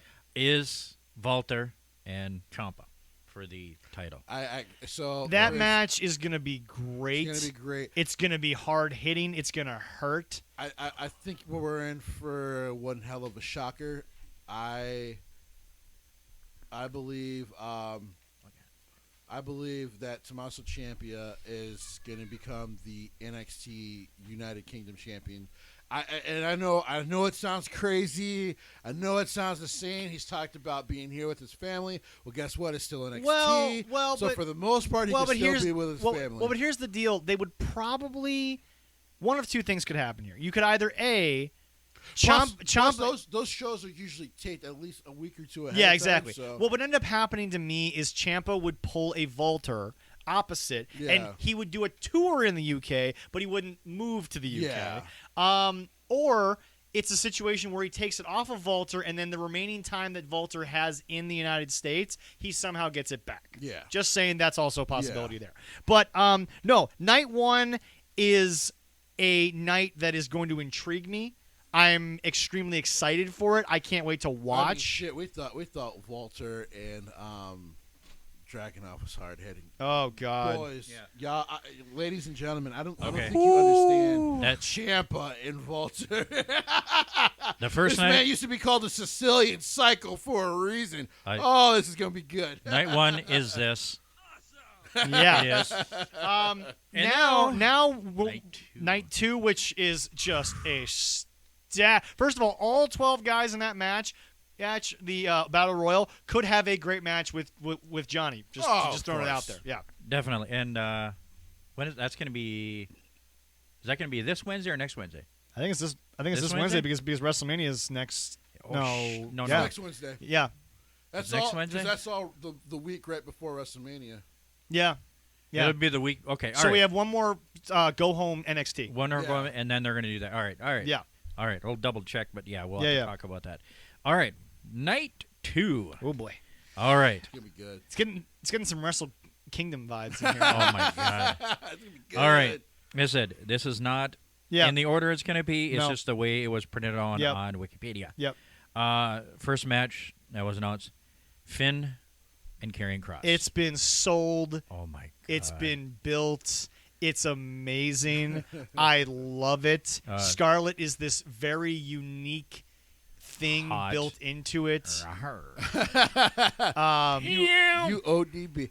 It's so interesting because for people who don't know, she actually got signed before Carrie. Yes. Or Killer Cross or whatever you want to call him. I actually don't know his real name. But she got signed at least 3 to 4 months before he did. I think he was hurt coming out of his Well, Impact contract. I don't know if he was hurt. He was trying to finish. He was it. still. Oh, okay, I yeah, think yeah. he was still finishing up his MLW run. Right, yeah. Yeah. So, which they of course wrote him off with a beat down, but they just do that great. And I was wondering, I'm like, why is she? I'm like, because this is not like them to sign someone like Scarlett, who's well known, and never use her. So what's going on here? Yeah. But now they've been this great together. character has had a chance to evolve. She's not doing as many lip syncing, which I'm enjoying because it was just a bit odd. It was strange during the debut, but I'm like, you know what? I like when people try new things, so I'm down with it. No, I'll give it a nothing to hate it. shot. But no, it's just, folks, it's a match between two absolute stars. They both look like it.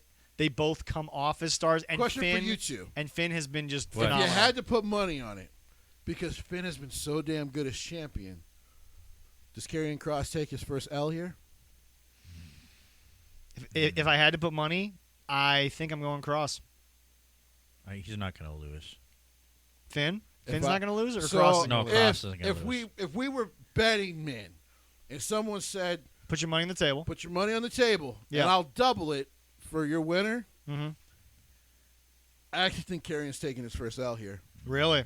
Like now, because no one's lost anything, in this build-up. No one's lost anything. No. But the problem is for me is that if you want a payoff moment, it's at Stand and Deliver. It's right on WrestleMania's heels.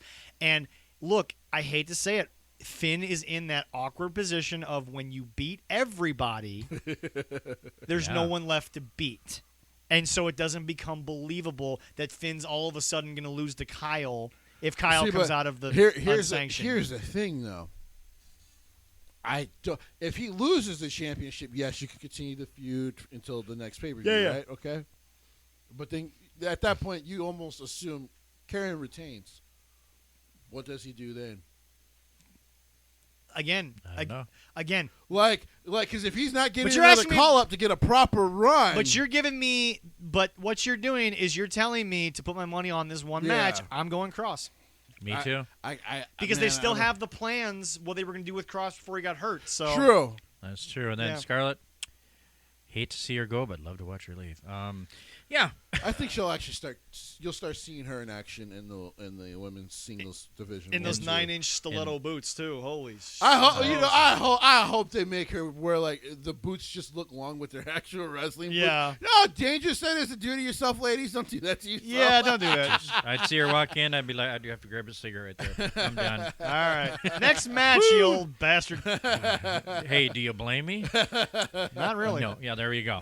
All right. So, I'm a full-blooded male. and as we talked about it on the first night, second night is going to have, or we're going to have, oops, I missed one. What am I?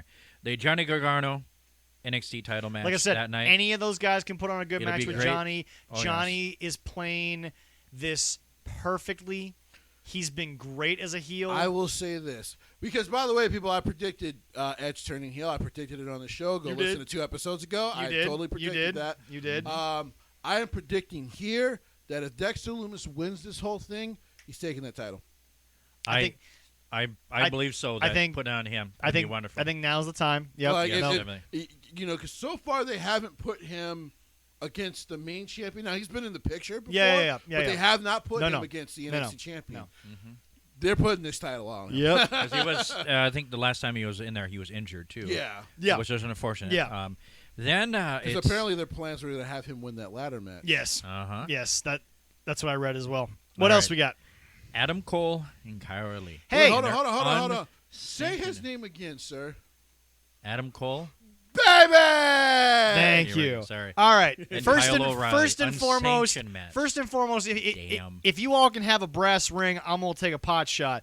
This is how you build an unsanctioned feud, ladies and gentlemen. I agree. Because it's all been on national television. I agree. It's all been not even in-ring work. It hasn't been at ringside work. It's easily 12 years in the making. Yes. And by the way, it has been so viciously violent, and it's been in Kyle's studio. Yep. It's been in Oh, the that streets. segment was so cool. Oh, that was Folks, so nice.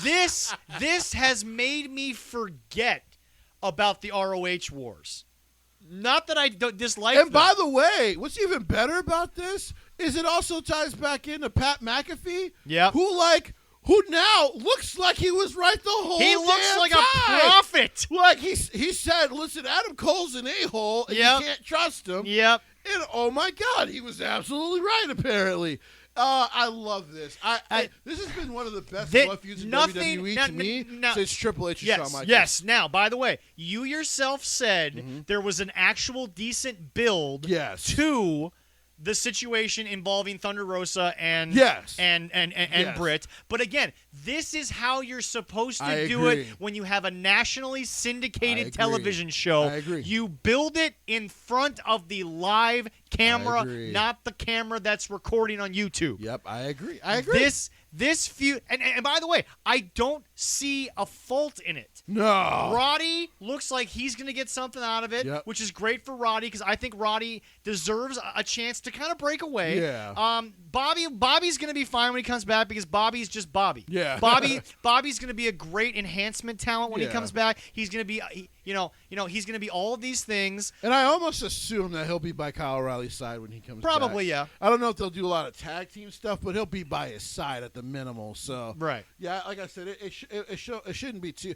But it's to me this is the best blood feud I've seen in WWE It's- since Triple H and yes. Shawn Michaels. Yes. It's insanely great. Yep. And like that's not a knock on Tommaso and Johnny. That it's not a knock on And by Edge the and way, Cena. and by the way, folks, this is not NXT finally copying Dynamite. This is a situation when you build an unsanctioned reason. By the way- there's a reason for unsanctioned. And by the way, I mean, what two Yeah. guys are better at doing this? Because their own blood feud was, like I said, so damn great than Paul and Sean. yes, yes. Oh, yeah.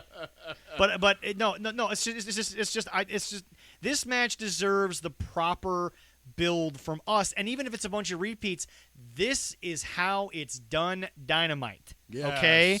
Here's the Yes. deal. My biggest problem is this.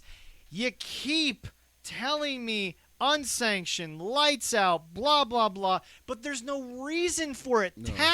Tax was not needed. No. Tables, ladders, chairs, Oh, okay. my.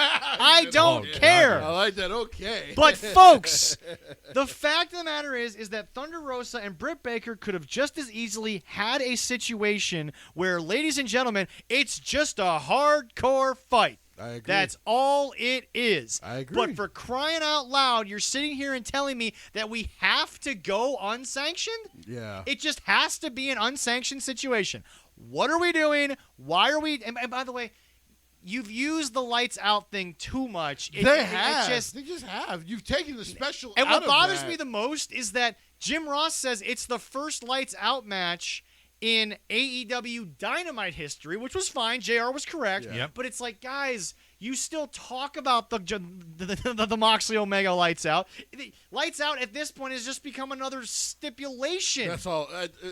That's all it actually is. It's just another stipulation. Well, it's like, guys. And really, Jr., I'm at the point. Please go talk to Akashi and Romero, and just please go do New Japan US. Because he clearly has no interest in calling the rest. And you could Dynamite, and and you it could- hurts the product. And you could do strong Yeah. from your own house. Yeah, you can. You don't have to travel to LA. And even, Nope. here's the deal. Even if he has to go from Oklahoma to LA for one night a week, it's not the worst thing in the world. Plus, New Japan Strong it's pre-recorded. Exactly. So you go, you do it, you go the hell home. Well, and the thing is, Jim is so much better at doing pre-recorded than I think people give him credit Yeah. for, is that Jim is really able to sit there and say, okay, maybe we need a take or two. Yeah. Cut that out. That's not what I want to do. Yeah. I can make it bigger. Yeah. It's fine. Yeah. I don't care. But it's just this match. This is how you build to an unsanctioned. And by the way, there's an excuse for unsanctioned. Yep. Kyle's not medically cleared. Nope. So there's an excuse for it. There's not just, hey, let's do it. Basically, the unsanctioned works because technically, I believe in real life he is, but yeah, for the story of the line, he's not clear. Yeah. And as far as They Triple H, wouldn't be letting him do No, this no, if no, he no, wasn't no. in real life cleared. Yeah. so Triple H, Shawn Michaels, and William Regal are at the point with these two. They're like, just let them fight. Yeah. Like we don't care. Just Yeah, let them no, fight. don't care. Just let them them go. fight. We'll, Yep. we'll figure it out. We'll give you a ref and and there you go. do whatever the Yeah. hell you got to do. It's just, and again, to all of you internet fanboys, this is how it's done. This is how it's Sorry, I'll say it 7 more times if it finally gets through to your brains Yeah. that this is how it's done. You don't just give me 2 women who, by the way, go back and watch the video package before the lights out match. It's not like they had an escalating violent feud. Not really. It's not like that there was any footage of them doing something outside of Daly's place. Instead it of was signing all Do- in Daly's Instead of place. signing Yep. former WWE wrestlers, they should be trying to pick away WWE production team because they need it. Oh yeah. All right. WWE's production team covers up so much. Yep. All right. And the But final, yes, this match, in my personal opinion, is going to steal the show. Oh, not a doubt. 100%. Yeah. Nothing against the main event. No. It's going to steal. It's going to steal the show. Absolutely. And then the cruiserweight unification is that night Oh too. God, you've got Ladder match. You've got Jordan Devlin, who's one of the best in the world at what he does, versus a man with 20+ years of lucha libre in his blood.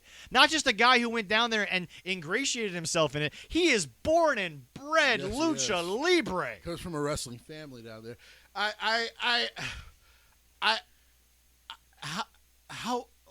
How amazing. Is this just going to be? Like Oh yeah. Oh, all Sean did was introduce the ladder, and as soon as I saw that, I'm like, what did you do to your main event? Like, how are they going to follow this? How is Finn and Karrion Kross going to follow this? Is this match going to open the show? I don't know. You almost might have to do You it could do it. because whoever follows it is going to feel like a downer. Oh, hell yeah. Oh, God. I just, folks, when you bring someone who actually, in my personal opinion, does have a legitimate right to say he belongs on the throne of Lucha Libre. He's got the pedigree for it of modern lucha. Yes, he does. He's got the pedigree. He's got the family history. He was a star in Mexico. Yes, so you take that, and also, can we acknowledge that taking off the mask and doing what he's been doing? Holy crap! Has Escobar just been phenomenal? You gave the guy a mic and he just took off. I will Holy say this. crap. One, I wasn't sure if it would work because I didn't know his English had gotten this strong. Because I've seen him in AAA. I've seen him in Lucha Libre Mexico. Was he in times. CMLL? He was in CML okay. a little bit. They usually all work the circuit, including Japan and British wrestling. He never cut a promo like this. No. Or like he had been doing. So when he took off the mask and and they started the group. Is this the same Phantasma that was in TNA for our listeners? I think it's no, because that guy's half white and Brazilian or something. He's a bit taller. Okay, yeah. He's a bit taller. Yeah, but Escobar's been astoundingly great. It's just astoundingly great. When you are able to convince a luchador of that stature to actually take and I'm sure that contract had involved a lot of money. Oh, of course. Because can you imagine the paycheck that they'd have to write to have Rey never use it again? Can you imagine Can you imagine the check they'd have to write to get Rey Mysterio to just burn the mask? Seriously. Dude, not that Vince doesn't have the money to do it, but it would be massive. Yeah. But that's just my point. When you take someone who is so ingratiated in the true style of and by the way, he has adapted to making an American style match work so well. Yeah. But when you convince someone to do that, and they come out of it, and they are the second coming of Rey Mysterio in America, and I'll say it, he is. He is. It is. To me, the best part about this, especially if we're right about our feeling on it, and Jordan Devlin wins, is that now you can move him up into either the North American title. He worked against Cross. Yes, it was short-lived, but damn, did it work! It worked very well. So he can be in that main event title picture with those two guys. So I'm like I said, when I first knew about the unification, I was like, okay, well, it's going to be a corker, but I'm guessing they'll just do it on NXT television. Yeah, I have an idea how they might run this one. Okay. For order. We always love to hear your insight. For order of the show for this one. Yeah. I think they probably would start out with the North American Championship win. Okay. Title first. Okay. Johnny has the whole night to complain. I like it. Oh, yeah, you can bitch about a whole night. That would be pretty good. Then, I love Johnny, by the way, going to break down Regal's office. That was so well timed with the kick into the door handle. That Johnny was just.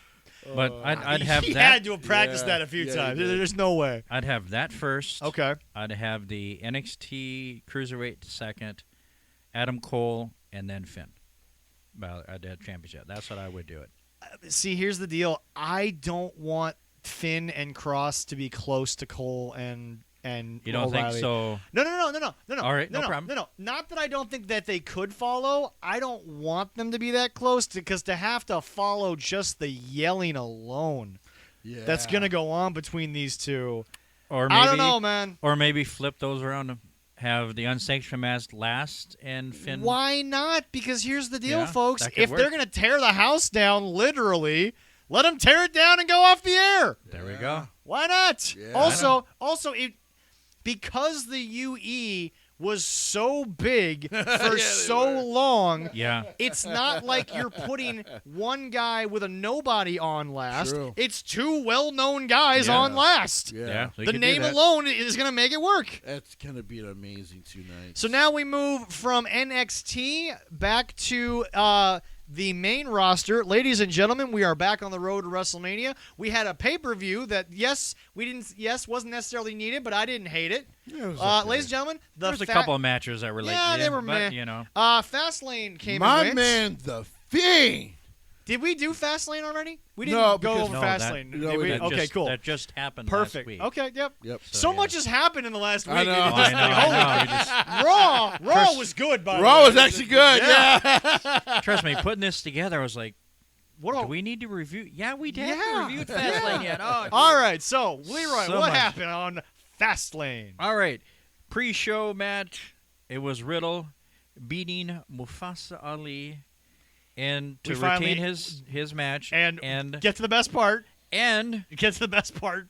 with his retribution was there, but Get to the best Ali part. Get to the best screamed part. at him. Who was that? Slapjack walked away. Did Slapjack walk away, or did Was this- T-Bar and Mace? Or it was Slapjack. Yeah, Slapjack Okay. walked away first. I actually And missed then- that because I'm on the drive. I forgot that it started right at 6 and we ended the show. Dude, right yeah, at we 6. ended and it was already going. I was like, son of a bitch, I have to go back. Yeah, I know. Right? Can And then he kind of Luckily, insulted the luckily two you boys. weren't on Yeah. Peacock, so you could go back. Yeah, I know. Yeah. So he insulted the two boys, and the two boys said, "You know what, Ali? Screw you." They chokeslammed his ass in the middle of the ring, and then walked away. It's like, ooh, You get a it's chance. retribution. And I'm by like, the what heck? way, while Retribution was not what it could have been, I think now you can bring all these people back as singles, and it's gonna work, and it's gonna be okay. You know what? Mia Yim can jump into the Raw. I don't hate the idea because the tag divisions need something, especially Raws. I do not hate the idea Of of Dijakovic with Dio. and with Dio tagging for a short Okay, while. I'm okay with because that. I actually think they need that kind of big man tag team. Because what I saw, Does Slapjack go back to the UK? I think what I saw with Shane is, and hopefully maybe Vince saw it too. You can keep him in your mid card. He's going to have a lot of great matches. And then I don't- yes, Mia Yim finally. God, I felt so bad for her. Yeah. Can we also point something out? Because this has been something that the women's division on Raw needs something. Mia can help. They've got it now with Rhea there. Mm-hmm. And by the way, Oh, to all yeah. those people, look, Aaron Bowles, AB, you were right when you said on the left, you're mad because, they shot Rhea right to the top. What has she done to deserve it? Blah, blah, blah. But on the right, it's the same people who are going to be like, if she didn't, and she sits in catering for 2 weeks after her debut, they're like, well, they buried her. They don't care. You can't win with these people anymore. Like, Rhea No, you Ripley is can't. a star. Shoot her to the damn moon from night one. Yeah. Love it. She's a star when the music comes on. Yeah. And my son, just the first few seconds, my son's Rhea Ripley. Yep. That a 9-year-old kid. Yep. Hears that voice, hears a song, and he Yep. knows exactly what we're talking about. I And he do- loves Rhea. She is a I do have to star. say this though. I do Besides have to say Alexa this. Bliss, that's I do that's have to say his this, though. favorite. Listen, she's not leaving WWE. Oh no. No. But something happened With Charlotte. with something happened because Here's the thing, though. We Going can back, think about that. going yeah. back to when Roman Reigns. so they Hold said- on. Go for it. Before we get into the rumor, I don't think, especially with the way it happened, I don't think you're just gonna call COVID and use it as a story. I don't think that's a thing because it's like the cancer thing with Roman. That Vince is not pulling cancer out as a storyline anymore. So here's the thing. I'm not saying that she didn't have COVID. Yeah. But what I am saying is we're not going to see her until maybe after Mania, maybe not even then. Something happened. So usually when these guys get their release, so what happened was Andrade requested a release this is all public information. Yeah. Andrade requested his release. At first he was not granted that release, but people understand they have a very long week. You know, I always said, well, if he gets released, it'll probably either happen at the pay-per-view. Yeah. But the assholes, of course, did it after they released the news after the pay-per-view. But whatever, WWE. Yeah. And I was like, okay, so he'll have to wait 90 days. And then there was a rumor that he does, and I'm like, well, it's not normal because usually you have to wait. Have a no. Hold on. Before you go on, okay, look, the 90-day thing is like an option in other sports. It is technically WWE could waive it. They can also waive that. But most of the time they I know. don't. I'm aware of Now- that. But the thing about it is that I don't think WWE has any fear that Andrade is going to go to any other American place. So here's what I'm getting into because to me it doesn't matter where he goes. Agreed. because he's going to do great wherever he goes. And I'm going to follow him. So of course the rumor is really he got the release because Charlotte threatened, I will hold up the next 6 months of my contract if you don't let him do what he wants to do. Because she has clout in the company, she can do this. Oh, yeah. Well, so let me finish. No. I'm agreeing with you, but I'm saying I feel like at this point, And then the her other part of clout that is is not- apparently Ric Flair agreed. Yeah. And so Ric Flair got behind them and said, listen, I will legally cut my Legends contract Yeah. if you do not let him go. Right. Without the compete clause. Yeah. And now I think she had been sick already because we hadn't seen her the week before. Right. Yeah. Exactly. But to now know, because basically they were basically telling the Charlotte story like, you may not see her for a while. Yeah. Like I don't know how much truth there is to the rumor about how Andrade was able to get his release, but something happened for them to still hold Charlotte off of Mania. I'll say this A though. Mania where they won't have Becky Lynch. Right. A Mania where they won't have. Thank God they won't have Brock Lesnar. Sorry, I'm not a Lesnar No. fan. No. It's okay. In a Mania for the first time in many years, Without- they will not have the Undertaker. Right. So Or John Cena. or John Cena. Yeah. So Here's that's my huge. okay, but here's my thing. And I don't want to say everything that we just went over means nothing, but theoretically, what you started that whole statement with is the only thing that matters. She's not going to have a career in ROH. She's not going to have a career in AEW. She's not going anywhere. She's not going anywhere. No, supposedly she is doing a movie also too. She did But she the did fi- supposedly but- get yeah. So, but the filming of that doesn't start apparently until after the pay-per-view after WrestleMania, which I think is still gonna be backlash. Okay, but Jesse, now we're getting into my fiance's realm of things where like there could be pre-production, there could be meetings about it, there Yeah, could be but all this stuff. I think if they wanted, if she was still doing the pre-production and all that because really right now, even though they're moving, of course, back into some sort of like basketball arena, Yeah. of that nature, so they can still do the Thunderdome from now as they're trying to get people back. They'll have people, of course, at WrestleMania this year, but you could still have her at Mania and still do a couple tapings of Raw. Get beat by whoever the new champion is, and then let her here's go. the deal. Here's the deal. Do the movies. Charlotte's not the first big star to have some clout and get stuff like this, so I don't want to talk too much until we get more information. True. Mostly because I don't want to take someone that love her or hate her. She's been at the top of the division. Listen, I'm not reason. even feeling into like this is some drama. Let's talk about the. It's just when I'm just like something's there. Yeah. There's got usually sometimes there's fog when people talk about these things, and it's just like, dude, this fog is going to evaporate. It means nothing. Oh yeah, so but in eventually, this, yes. because I smell smoke, and usually if there's Oh, yeah. smoke, Yeah. there's a fire. Now I'm going to be interested to hear something after WrestleMania, because if she's not back on Raw after Mania, Yeah. just saying. Well, and it's like I think the other thing that we have to factor in, because this could factor in, is outside of walking in and demanding a shot with Asuka, she wasn't doing too much even before that. Apparently the plans always were at first for I cannot believe they were going to do that. Thank you, Lacey Evans' husband, who I was jealous of before, because I would marry that woman in a heartbeat. So what else? But so I'm not kidding.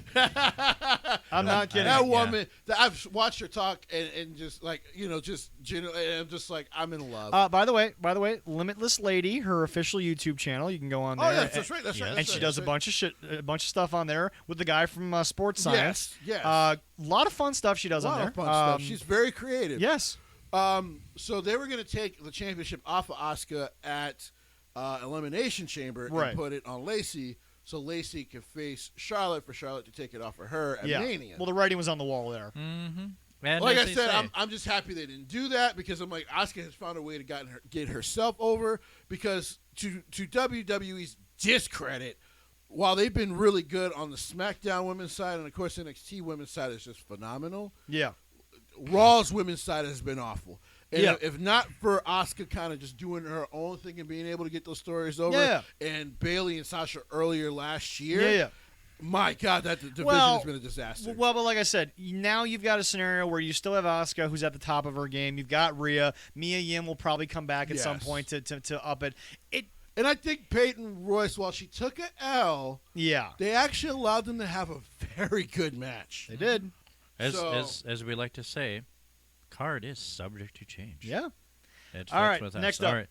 We have the women's tag team, the champions, retained against Bianca and Sasha, and that was the beginning of the babyface. It's heel a little scenario. late in the scenario, but they sold it well. I got to be honest. There's two things I hated on the show. This was one of them. Okay. Because this one I didn't even go into a rage about. I was just watching. I was just like, you have done a disservice to one of your bigger matches on Mania. Let me explain quickly. Because you kept involving the women's tag team champions. You didn't need to. No, I agree. No.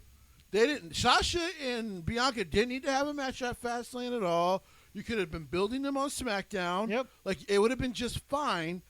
And, like, I mean, you've wasted the tag team belt so much that Triple H and Shawn just asked if they can just create their own because you've done such a bad job of it. Right, yeah. So, and I mean, damn it, poor Shayna. Like, can this woman just get a proper singles run? And I know Becky was gone, you know, because they were going to try to continue the Becky thing before she got pregnant. Yeah. But I just, she deserves better. That's fair. And maybe, hopefully, after WrestleMania, maybe she will. I mean, I think so. I hope they take those titles off of them. Fine, put them on Mandy Rose and Dana Brooke. You know what? Dana's been working her ass off. She deserves something. She has. So, Put the belts on two hot blondes. Well, Vince would love the idea. So there Vince, we go. just There do we that. go.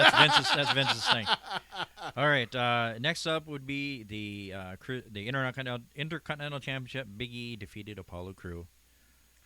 Pretty bad botch at the end here. Yeah, it was. Yeah, it wasn't the best. So they were clearly going for like the Brock Lesnar Goldberg style of match. Yeah. Where they were just going to hit big move after big move after big move, but then someone kind of got a cheap roll up pin. Yeah. Fine, whatever. Or maybe Yeah. they were going to do a DQ. Yeah. But you could tell the referee counted 3, which he wasn't supposed to, because Big E looked confused as hell when he got up. So yeah, there was definitely a major botch here. But the match before the match, awesome. Well, not only that, Yeah. but it's like, once again, and you know, Jesse, I'll just say it because this is a big topic right now in the world. It's giving 2 young African American men a stage, and God, have they hit it out of the park. And by the way, they're going to hit it out of the park at Mania too, because I will say this. Big E was always going to get this platform at some point. Oh yeah, oh yes. Like He deserves it. they've always been high on Big E. But to finally give it to Apollo, seemingly out of nowhere. Apollo Crews has been the biggest revelation because really, so someone was saying they got to see him in PWG and that he was a heel. Now I didn't know this. I didn't know about his early career. He was very the much. heel on the Indies mostly. Yeah. Yeah. So and I knew he was of I think I want to say Nigerian descent. I could be wrong. I apologize Yes. if I Yes, am he wrong. is. Yes. Apollo, but so I always knew he actually technically he was using an American accent as a babyface. Yeah. Because it sounds terrible to me. Like when I listened to him talk when he was a babyface, I'm like, dude, you don't speak like that. Why are you speaking like that? Like, I could tell you're trying to phone in an American accent, and I hate it.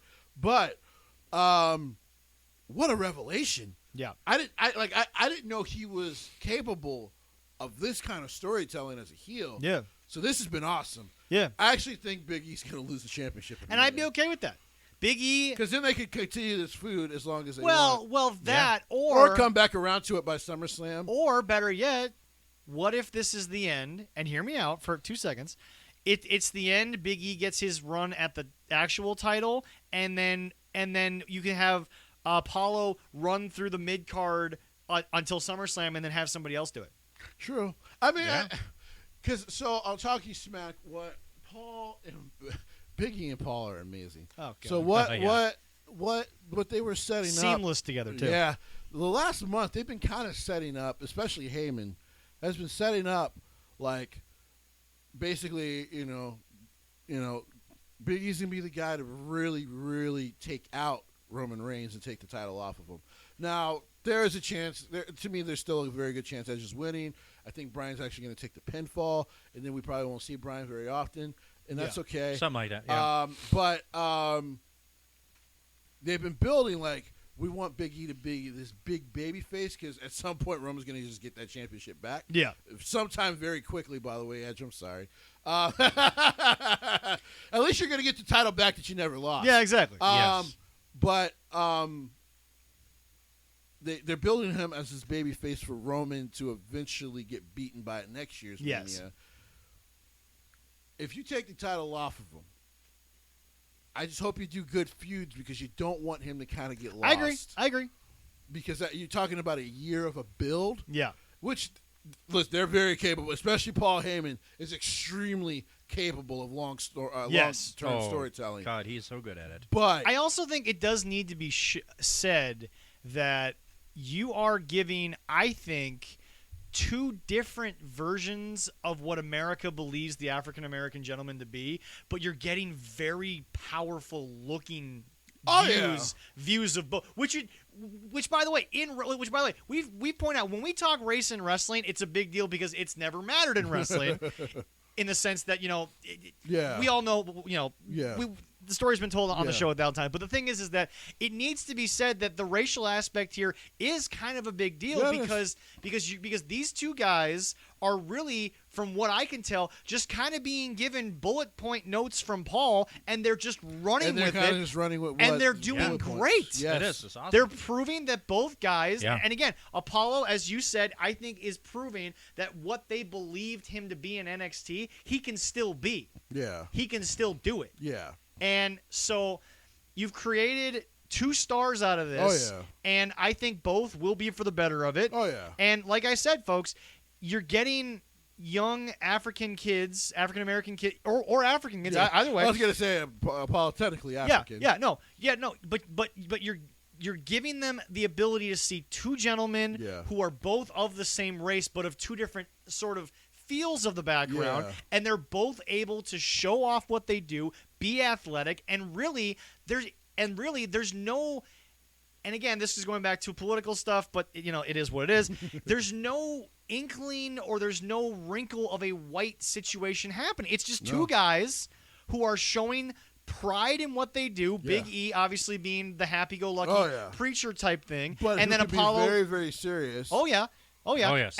And then Apollo showing his roots and his heritage. Folks, this match is probably a bigger social experiment gone right than it is a wrestling experiment gone right, because there we go. Because what you're seeing is phenomenal storytelling, and again, it's two guys who it doesn't seem like either one is being told to be something that you're not. Yeah, no. Both guys just seem to be themselves, and from the get-go, it's been great. It's been awesome. Yeah, it's been amazing. Been loving it. Well, the next one, we weren't sure if it was going to happen. Yeah, and Braun Strowman did have a match, but it wasn't against Shane because he was injured before the show, quote unquote. Yes, acting like Peter Griffin in the ring there, going like, yeah.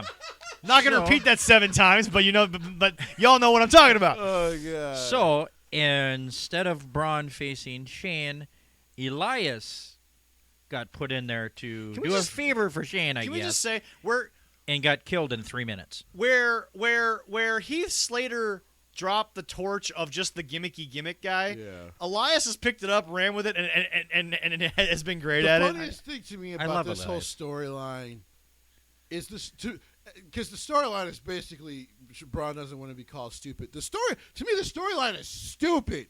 But damn, is it entertaining? It's so entertaining. It's so stupid, it's entertaining. Like, it's so, ever since they kind of started it and the more they've done it, like, I get a new chuckle out of it every week. Yeah. Oh my God, I hate this, but I get what they're going for. Like basically, Shane's going to take a hellacious ass beating at WrestleMania. Yes. But he my might God. He might die. Well, it's Rest funny because he's jumped off a lot of cells and cages. Yeah, you're not surviving this match, though. Nope. No. No. All right, what else you got for us? Next one is Seth and Shinsuke in it singles was match. just Seth good. beat him. It was a very just good fun. match. I am looking at a guy in Shinsuke Nakamura who's starting to remind me a little more of the Shinsuke Nakamura of Chaos, and I'm enjoying it. He's got his wrestling style in WWE has gotten way more aggressive in the last few months, but it's better. Yeah. It's so much better. Well, is it that feud right there after Friday night? It helped set the seed. Also, by the way, for his WrestleMania match. Also, by the way, people who were complaining, why are we seeing it again on Raw? I'll watch Shinsuke Nakamura versus Seth Rollins. Guys, four nights in a row. I don't give a damn. Like, just watch. Because some people complain because they're like, well, he's now being beat by Seth like all 4 times. Okay. Well, okay. Your point? Okay. Yeah. But Jesse, here's my question to you. How dominant, outside of that one run in the G1, how dominant was Shinsuke really? Or was Shinsuke kind of one of those guys that when the lights were really on, he just was able to rise to the occasion? For the people who maybe are looking at Shinsuke in America, what was Shinsuke in New Japan? Is this killing Shinsuke, or is this kind of along par with what he's been? I'll say this. In America, he's had the weirdest. You know how some guys have the run of, like, the big peaks, the really low valleys. He's never had a low valley. Well, to me, actually, he's had a few lower valleys, like especially after the AJ stuff. Yeah. I mean, he did, when then he got the U.S. Championship, and then he was starting to rise. Yeah. Rise, do great work, and then when he lost the championship, But in New Japan, while he had ups and downs, he was always a star. He was always treated as a star. But here's the thing. But he was more so for people who don't watch New Japan. Yeah. Yano is kind of he's great. He is the perfect never change Yano. Yeah, that's why we say this. Literally never change Yano. Oh yeah. He's the perfect like mid-card comedy heel character. And he's embraced it for how many years at this point? He's never cared. But that started with Shinsuke. Right. So like I said, so the lows were never too low, and the highs were always really good. But here's here's the other unique thing that I think we need to look at, because it's such an integral part of Nakamura. Yeah. Okay, when guys start to have those lows, all of a sudden the entrances become less important. Shinsuke's never had a low, in my opinion, because he's always been able to still have his entrance, to still be Shinsuke. Even in New Japan. I just mean inside the ring and Fair some enough. of the stories. I'm like, well, some of it has been even a little lower than his lows in New Japan for some reason. Well, okay. And it's weird. So, like, when he's not on TV, I don't have a problem with it, because I'm just like, if you have nothing for the guy, because so one thing people I've noticed is that they're like, man, you get on AEW about not promoting Dark and Elevation, which I'm like, they should, because they like to talk about the matches when they put them on pay-per-view. Yeah. But no one knew what the hell is going on. Yeah. But for me, when I think of WWE in this concept, I'm like, you do have main event.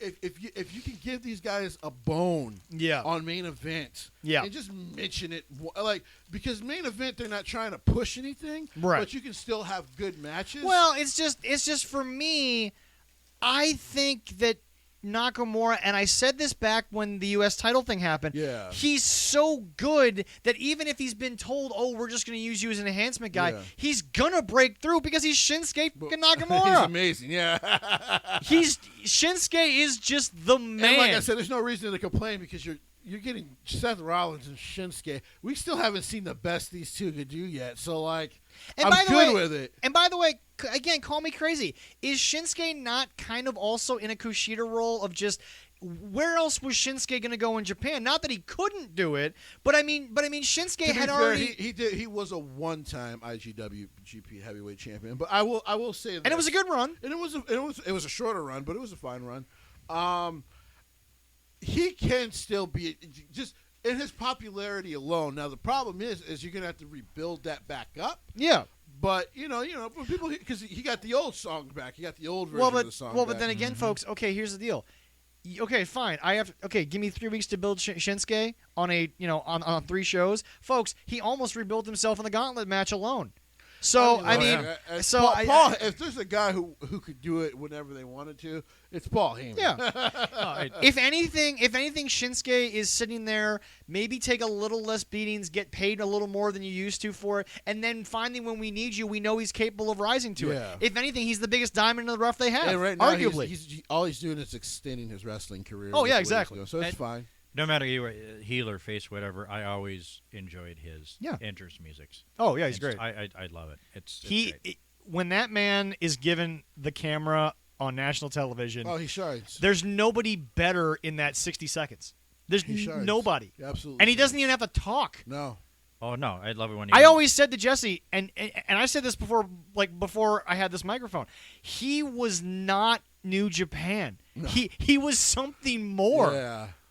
Yeah, no, he has always been bigger than New Japan. He's been old school American wrestling in the New Japan form. So even for them, the creation of chaos was strange for their culture because it was a larger than life mob faction. What? Yeah, and because for people who don't know, they actually all used to wear suits.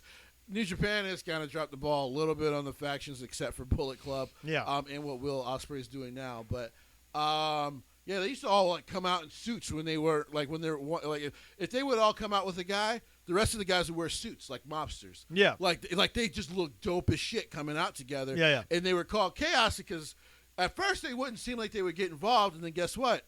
They caused chaos. And then the background would just have the ring bell going over and over again. They wouldn't care. The referee gets tossed out. They were worse than Bullet Club. People forget before Suzuki-gun and Bullet Club, they were way worse than those two factions. So But yeah, like I said, you get to see Shin and Seth, and you know they haven't even given you the best yet. Don't complain about it. No. Next up. All right. We got Drew and Sheamus, and Drew beating him in the no-hold-barred match. This Can I interrupt you real quick? Listen. No, you can't. I'm going to say something like he's only been here for like 3 months now. Let me hand this to him because you're going to want to throw this at me. Oh. To me. Well, there's no window to hit that way, so it's all right. Exactly. I hate to say this. Yeah. This was a better hard-hitting match than Ilya and Walter to me. Ooh. Oh my God! You know, is it because they went through the wind? Dude, they beat the hell out of Hold on. That is me putting the box of Saran wrap on the table. Yes. I did not throw it at Jesse. Here. Okay, I was actually gonna go there. Okay. And here's why. Guys. This was no holds barred, which again Cornette will always say is code for lazy booking. But here's the deal. It worked. Here's the deal. They didn't try to make it into a death match. No. They just said to themselves, okay, all you did was make it so I can keep hitting it with a closed fist over and over and over again, and you can't do shit about it. You gave two bulls red glasses and said, go in the ring. That's what you did. Yeah. And it was great. It was phenomenal. Kill him on the table. Throw him in the barricade. Oh, my God. Everything. Throw him through a couple TVs. By the way, to Jesse's point, it just felt like, it felt like it hurt. Oh, dude. It was okay. Like Sheamus still had scars on Monday. Yep. Bro, Sheamus hit the white noise from like the second row of Drew hit like a version of like the white noise from the second row. I gotta be honest. I literally went, Drew, I think you just injured your best friend. Like, cause the way they went through the table, I was like, holy shit. Like, somebody go check on Sheamus. I think he's hurt. It just hurt to watch. Yeah. And you know what? Going back to an earlier point you made, this was what I think I wanted Brock versus Goldberg to be. I'm serious. That would have been good, yes. No, I'm serious. Yeah. But it's just, folks, you saw two guys who they're not gimmicks. They're just big, strong, athletic bulls, and they just went at each other. It was two Rams just banging heads for good 10 minutes. So 10, sometimes wrestling announcers are told to use the line, "This match isn't for the weak at heart." Yeah. If you had a weak heart, there's no way you made it through this. Shit. Dude, every 5 minutes, because each minute was like, ooh, oh my God, It dude. It was just shy of 20 minutes. 19 minutes and 40 But minutes. I'm glad it was shot. They might have killed each other. After over But 20 minutes. again, Oh, yeah. this is how you take this. This was the ECW Yeah. that we were talking about. Yeah. Was the weapons weren't needed, No. but they added an element to moments. Yes. When things got stale, add a chair. Yeah. But things very rarely got stale. And like I said, these are two guys who built up a feud in a short period of time where all they wanted to do was get hands on each other. And by the way, again, the back official explained, ladies and gentlemen, it's no holds barred because they just won't listen to the rules and they're just gonna beat each other. They're just gonna beat the hell out of each other.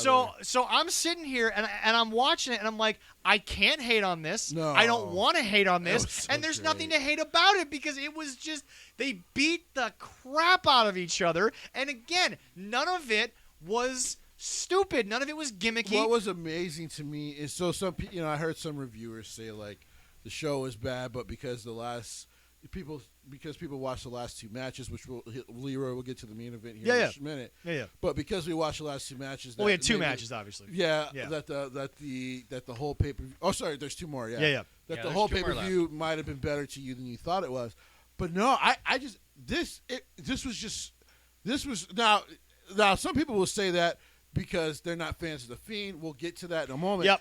But this was They amazing. suck if they're not fans. And what I like is they told the story that Leroy- Bruce and Vince did not want them to tell. Right. And that was like, because people were like, why did Sheamus get beat by Bobby so cleanly? Well, Sheamus had already said in an interview, they just want to tell the story that, listen, you've taken my opportunities away, so I'm going to take it all away from you because you don't care about me as a friend, so why should I care about you?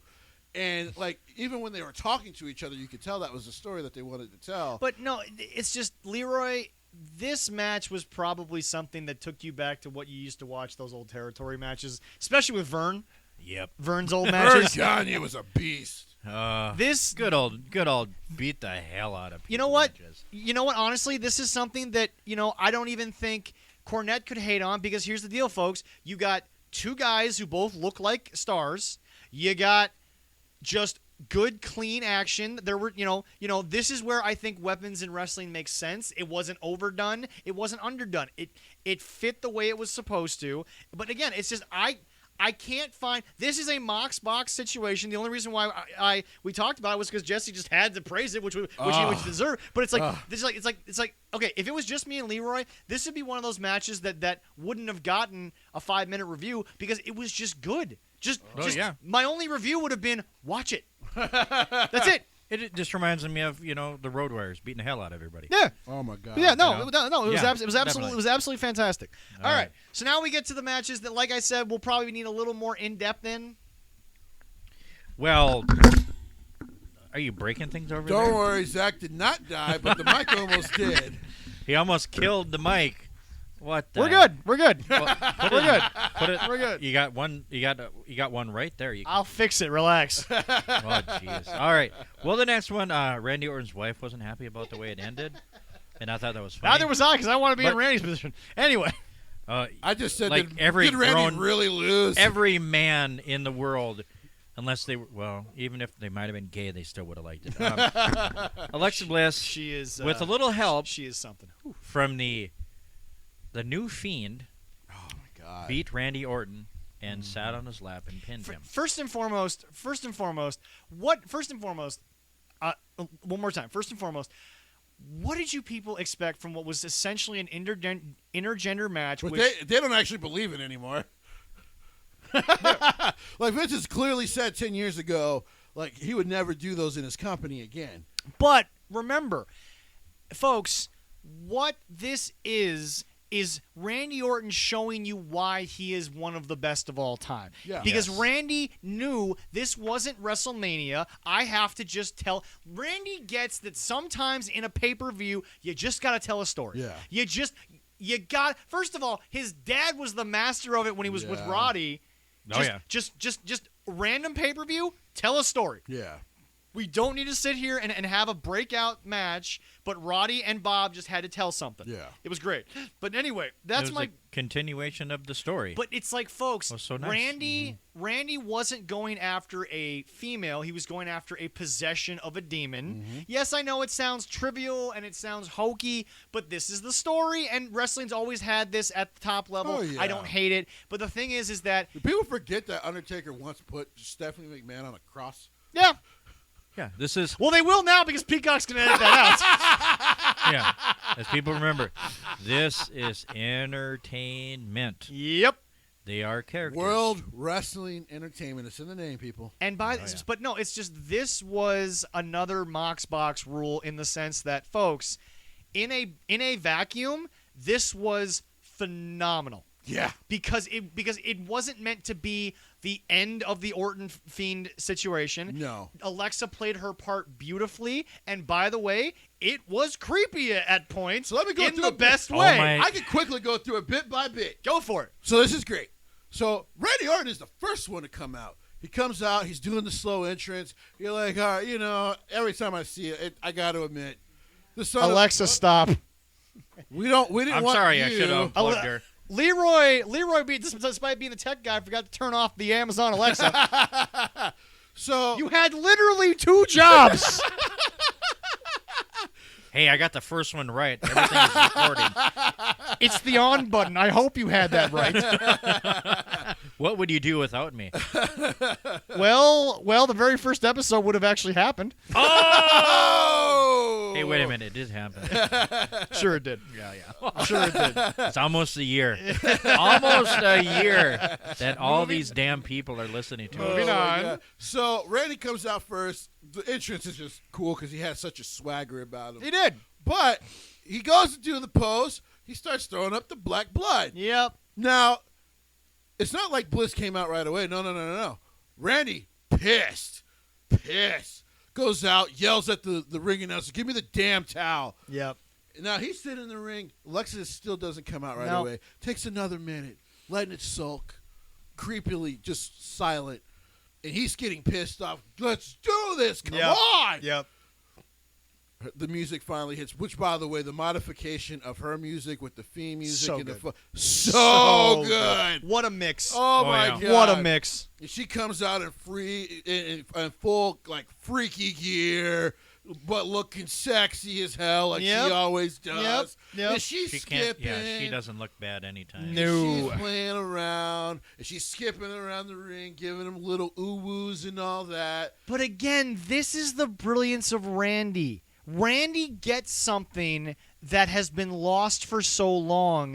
In that, like I said, we're getting to everything very, very quickly. Sell it. He gets in the ring, or she gets in the ring. They ring the bell. She does the Undertaker up thing. The lights go purple. Now, some people would have gotten pissed at this. It works, because here's what happens.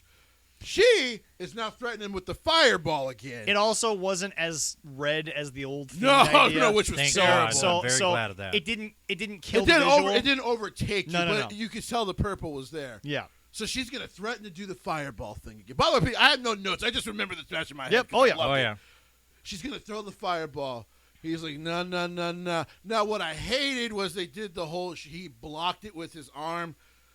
I get it. I bought in, but I was like, you could have just ducked it and been like, you didn't hit me this time. Whatever. Okay. Minor detail. So he then now tries to run after her, but we forget how great of a wrestler Alexa is. She gets out quickly. He runs his arm into the post. She starts laughing at him. And now he's trying to like walk chase her around the ring. They get to what would be the other side right in front of the screen. It was the best version of a horror film. Yes. Hallway scene. She looks up. It was great. The damn lights fall down like Carrie. He's like, what the hell is this? So then she gets in the ring, and she sits on the thing. He comes in. He was like, we're done playing games. We're done playing games. And she said, Randy, I told you. You don't get it. But then And then... Well, hold on. No, hold on. You're forgetting when Randy tried to go after her in the corner. Oh, yes. And then they switched cameras, and the fire came up. Yes. Okay. Yes, a little Hollywoodish for the situation, but it worked. Yes. It worked out so well. So Once again, the production crew knows what the hell they're doing. So the fire comes up. and then he's looking around because he knows. Yeah. Usually that means the Fiend's around. Yeah. And then at first the lights just kind of come back up, and then you see that burnt ass arm come out under the ring, grab him.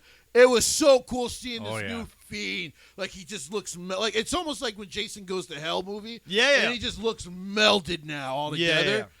Yeah. And then he gets hit with the sister. He gets pushed in the Sister Abigail, which I thought was a good moment. And then she pins him. But did Randy really lose? Laying on the mat and you get straddled by Alexa Bliss. He might have had to sleep on the couch when he got home. He might have slept on the couch all week. Yeah. But Well, I mean, according to the Twitter that was put out there and then deleted, yes, a possibility. But okay, I want to point something out. This is not, and I'm gonna need you to just take a deep breath. I need you to follow me for a second here, Jesse. This was not Impact Brian Cage losing to Tessa bad. This was a legitimate Randy lost because of interference situation. Yes. When Tessa beat Cage, she did it straight up somehow, some way. but that's the problem is every time a female beats a guy straight up, unless it was China. Yeah. China was a different scenario. China, Kong. Yes. If they wanted to do this with Nyla Rose, it would work. Exactly. But Nia Jax. Right. But my point is this. This is not killing Randy because this was a scenario where this is back in the days when Corny would have to get in the ring and the Midnight Express would beat somebody up and Corny would find a way to do it. By the way, to all the people in the lounge who don't know what the Midnight Express is, why are you in this lounge? Like, I really hope they do. Why? Know who that is. Why that took so many times? Anyway, yeah, that was insane. We're gonna get to that. We're gonna get to that a different day. But anyway, no, it's just folks.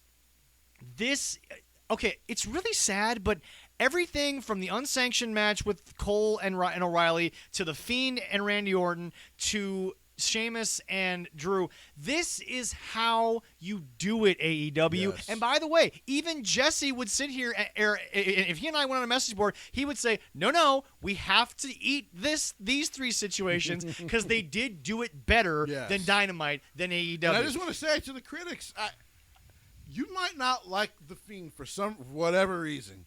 Maybe it's because they're trying to replace The Undertaker. Well, eventually Mark was going to have to retire. Well, did anybody think that Taker was actually getting buried alive and then coming back a couple of weeks later? No. It's come on, folks.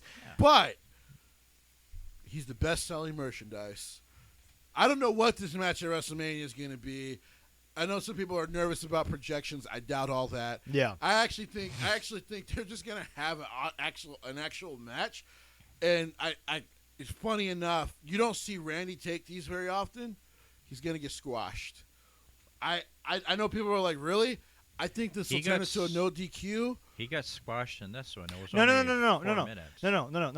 Squashed on a big on a big five. Randy Orton don't get squashed on a big five. Maybe no offense at all taken. But here's the deal. But here's the deal. But here's the deal. It's once again consistency in long-term storytelling that when the Fiend is ultimately in the final battle to redeem Bray, it's a squash. It is. It just is. He just destroys his opponent. Yeah. So I'm excited. And then Leroy, please get to might be the best match I saw in the last 2 weeks. Yeah. If you would please. Yes, Roman Reigns and Daniel Bryan with Edge as the special guest enforcer. Folks, that was a good match. I don't know what to say. So I can say it. I hate you, Vince, because like you told me, Roman Reigns was a main eventer all these years, and damn it, he finally feels like it this whole time. And he tapped out. But nobody saw it. But except everybody at home. You know what the best part about that was? Is the anticipation it built for SmackDown all week. Because you're like, how do they address that? We saw him tap out. This is also the best version of Edge you could get. Yes. And I told you all 2 weeks ago. You did. I'm like, Yep. Daniel Bryan getting involved just means Edge is going heel. It doesn't Yep. mean he won't get the championship, Right. but it means Edge is going heel. Yep. Because those two are not. There's only And- going to be one babyface in this match. And by the way, that moment that Jesse was talking about, the quote unquote payoff at SmackDown, Jesse. I got a cold jug of water Yeah. there. Anyway, the payoff that Jesse was talking about was, and I quote, Edge just snapped on God, yes. SmackDown. He literally lost it. He hit officials. He went for a concerto. It's just folks, this is anything and everything you want from the rated R superstar, and Edge looked the part. He was frantic. This, guys, if the payoff was just that, forget the WrestleMania match, it still would have been fine. Oh yeah, It's going to be great with the Mania match, but it just sets it up for Mania. so good. Edge so has gone beautifully. back in his quest to get back what he did and lost. He went back to being the ultimate opportunist. Because think about it, what happened at Fastlane. Yeah. And then we get to SmackDown. This is the first time you've seen Roman Reigns need the help, but literally need the help. Like, the refs had to save Roman. The Yeah. refs had to attempt, and the officials had to attempt to save Bryan because Edge lost his. Listen. And he got a Never ton of heat. Frickin' mind. Not as much as the Haitian heat hot sauce that That we is us, true. ladies and gentlemen. Yes, of course, we have to throw that in there. Not going to give you the long spiel this week, but for our new listeners, we are lovely patrons, I would say. Of course. I just ordered a new bottle. Of the Haitian heat hot Heat. sauce. Oh, yes. Guys, I put that shit on everything. I'm So do sorry, I. Frank's Red Hot. This is something that should go on everything. We love it. We're going to get right back to our love here, but here's the deal. Folks, please, Haitian Heat, look it up on Facebook. There's a phone number you can call to order. Jesse has obviously put in multiple orders for the Yes, I have. sauces.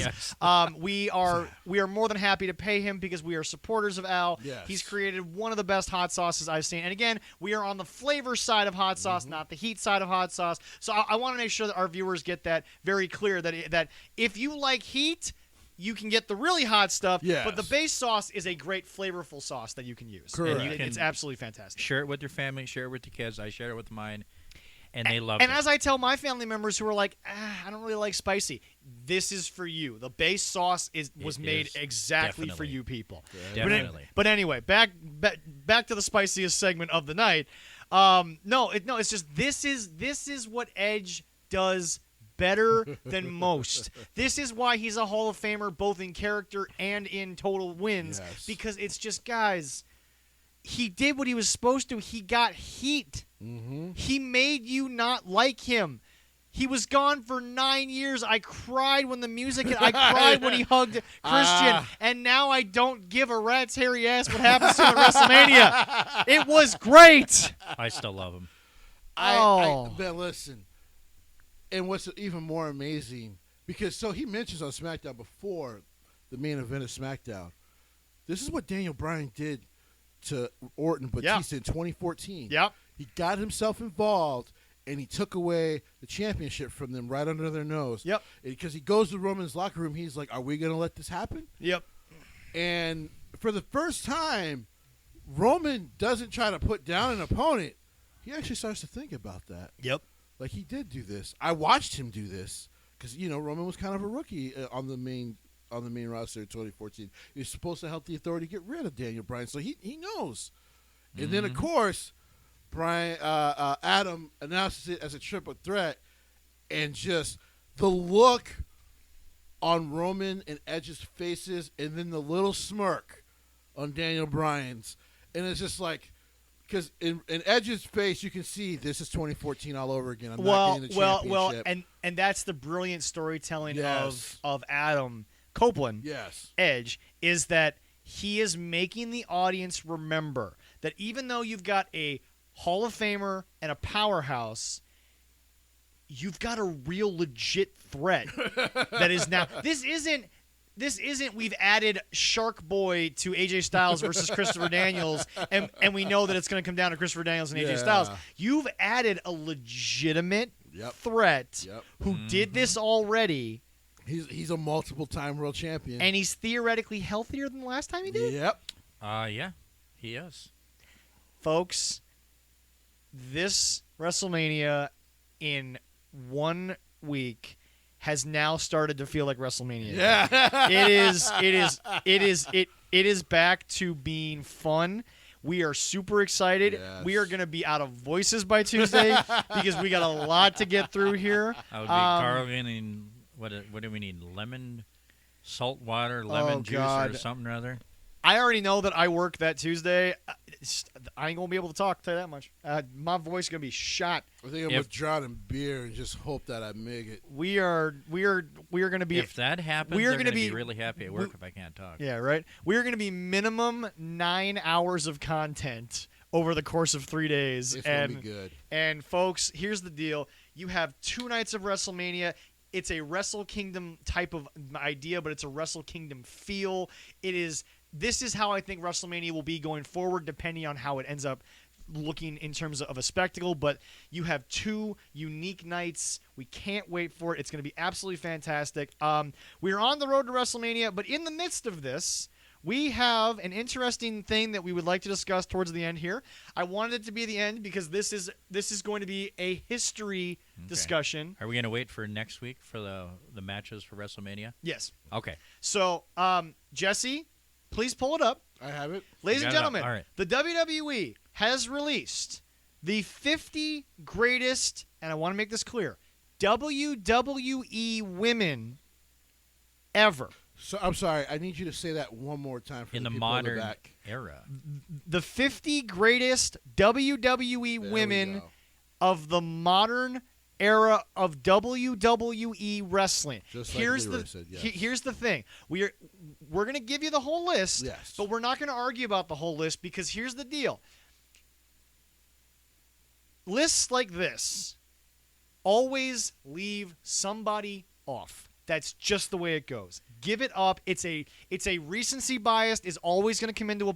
I mean, if it's a top 10, recency bias means nothing to me. But a top 50 recency bias will always matter. Yes. It's always going to. In my personal opinion, call me crazy. I don't know if Ray Allen deserves to be on the 50 greatest players list in the NBA. That's kind of We will argue controversial. one day. That's kind of controversial. He's one of the greatest sharpshooters, but in terms of overall impact on the game and the winning mentality, Ray Allen, I love you. He's one of my favorite players, but All I'm saying, Leroy, is if you by yourself carried the Timberwolves to like close to 2 championships by yourself, even though you got swept in the finals, I'd put you in the Hall. that wasn't Ray Allen. That was Ray Allen. That's what he did for Philadelphia. He went to 2 That's finals fair. Nope. with a team that was That's terrible. fair. Yep. But what I'm saying is, Jesse, is that's an example of you can have an argument. True. And in that I can probably. Like I said, I think on Jay's Take, me and you will have to have that all discussion. right. Yeah. But I did anyway, like okay. when I was watching the video, they explained Yes. as they were doing this, this is a stipulation of where we started, 1993. Yes. And gave it the breakdown of why they chose and how they did it. I which also think thought that was yeah, very I good also that think they that it's explained fair that. to go to 93 because once again, this list actually did, and in my opinion, very well, include a lot of women who didn't get the WrestleMania spotlights of a Charlotte, of a Becky, but I digress. So Jesse, let's go from And 50. they did kind of explain it for 93 was when the women's championship really came back Yes. Exactly. into the forefront. you know. From 50 to 41, please. At 50, we have the beautiful blonde, Toni Storm. If anyone's going to sit here and argue that Toni Storm athletic alone is not allowed on this list, folks, she is somebody that can play a powerhouse. She can play a high flyer. Her matches in NXT UK were emotion filled. They were unbelievable. They're incredible. Just folks, Toni Storm, Yep. Toni Storm, just so good. She could be my high flyer power. There you go. Yeah. Number 49, this was a shocker.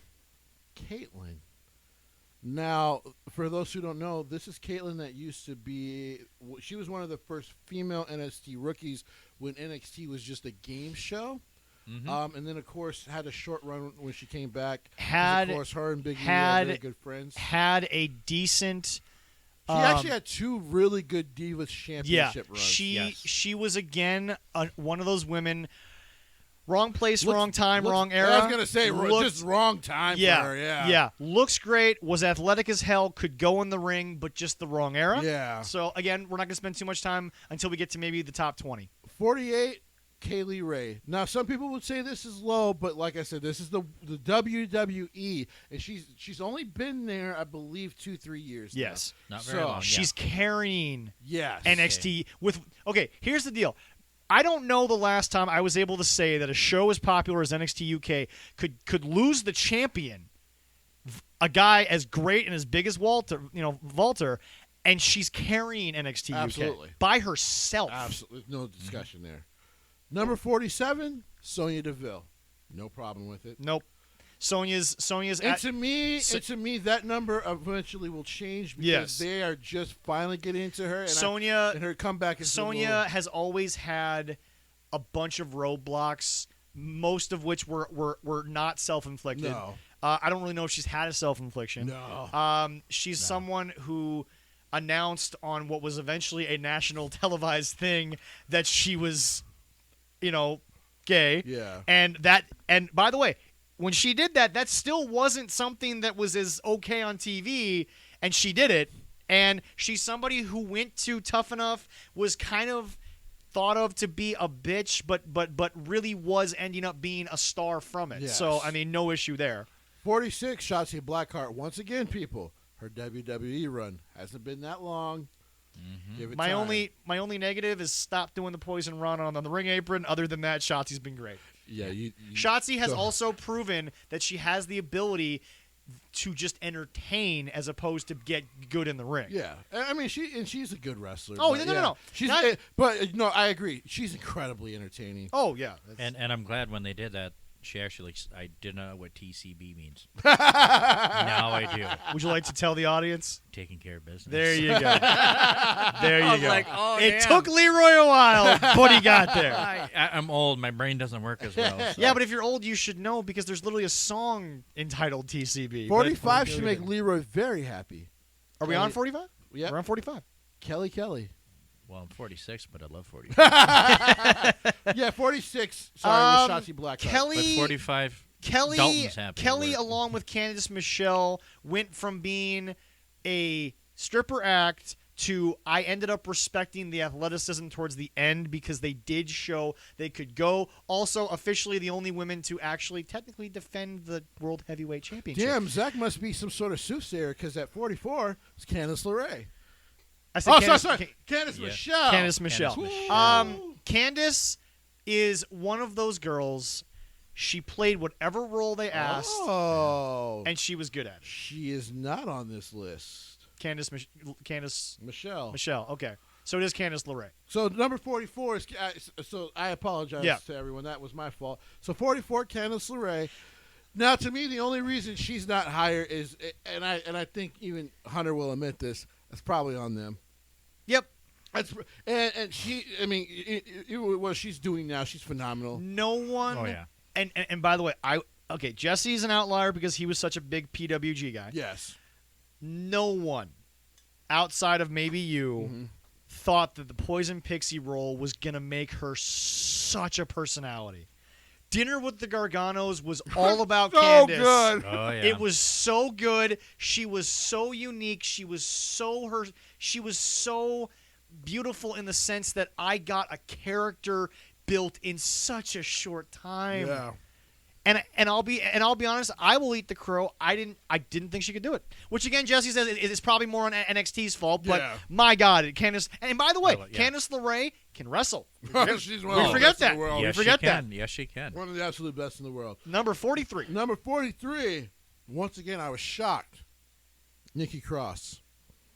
Now, I was shocked not because she's not capable, but because they haven't used her as such. She has not been used in a while. Nikki's booking has been hurt not by anything other than the fact that she's been put with people who just had other shit going on. Sanity had she's been put with big. Unfortunately, she started with Sanity, but as far as the women's division, she was put with bigger stars. Yes. And usually in the past, Vince did that well. Not so much here. Right. So, moving on. No Number offense, Nikki. 42, the British bombshell Layla. Number 41, Ember Moon. Now, I was shocked that she wasn't higher. Yeah. Because even though her main roster run was, and can we give a little love there to Layla? Layla was great. Yes. For her era. Her and Michelle just did a great job together. She was good on her own. Yeah. She was in an era where you had to be a valet before you were allowed to get in the ring, and she was just she was a rough rider. She rode the dues, paid every due you could think of, and she ended as a very top-notch competitor. Absolutely. Ember is somebody who I think has been derailed more from injury than anything else. Yeah, that's what I was getting to. Ember, it's all been injury. Yeah, Ember. Because she came in with a splash. Ember's only issue is injury. Yep. Because she has the finisher, she has the look, she has the ability to just work. Should be higher, but it's fair to take her down due to injuries. Yeah. And then at number 40 is Eve Torres. So this is where I think a name could have been left off the list. But now hold on. Remember, back to my point about Allen. Allen's high on that top 50 list. Yeah. But Eve is technically 10 spots in. That's kind of high. Bad. It's, Yeah, it's high. not So bad. yeah. But compared to Candice Michelle, who you brought up, who was, especially with the fans, more of a star. Yeah. Eve again, wrong era, wrong time. That's it. Was actually a good female wrestler. Great. I just thought she was a terrible promo. Oh yeah, it was awful. No. Number 39, shocking, but if I had to put top 50 women in WWE, recency bias, I would probably put her at about this spot. Lacey Evans. Yeah.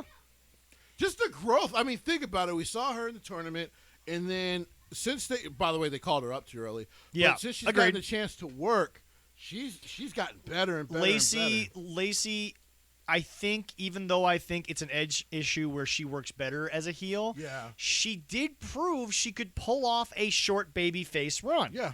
Lacey is and I'll just say it. She is one of the biggest fireworks ready to go off in that division. Yeah. She is, because she can outwork a lot of people. I believe. And by the I'm way, with you. Cardi B, sit your ass down. This is a former Marine SWAT member. She will end your life in 9 different ways, and she'll make it look like an accident. I like you, Cardi, but yeah, don't do it to yourself. Just Cardi. Good advice. Cardi. Think about your daughter. There you go. 38 is way too low on the top 50 list. Okay. That's Jazz. Oh, Okay.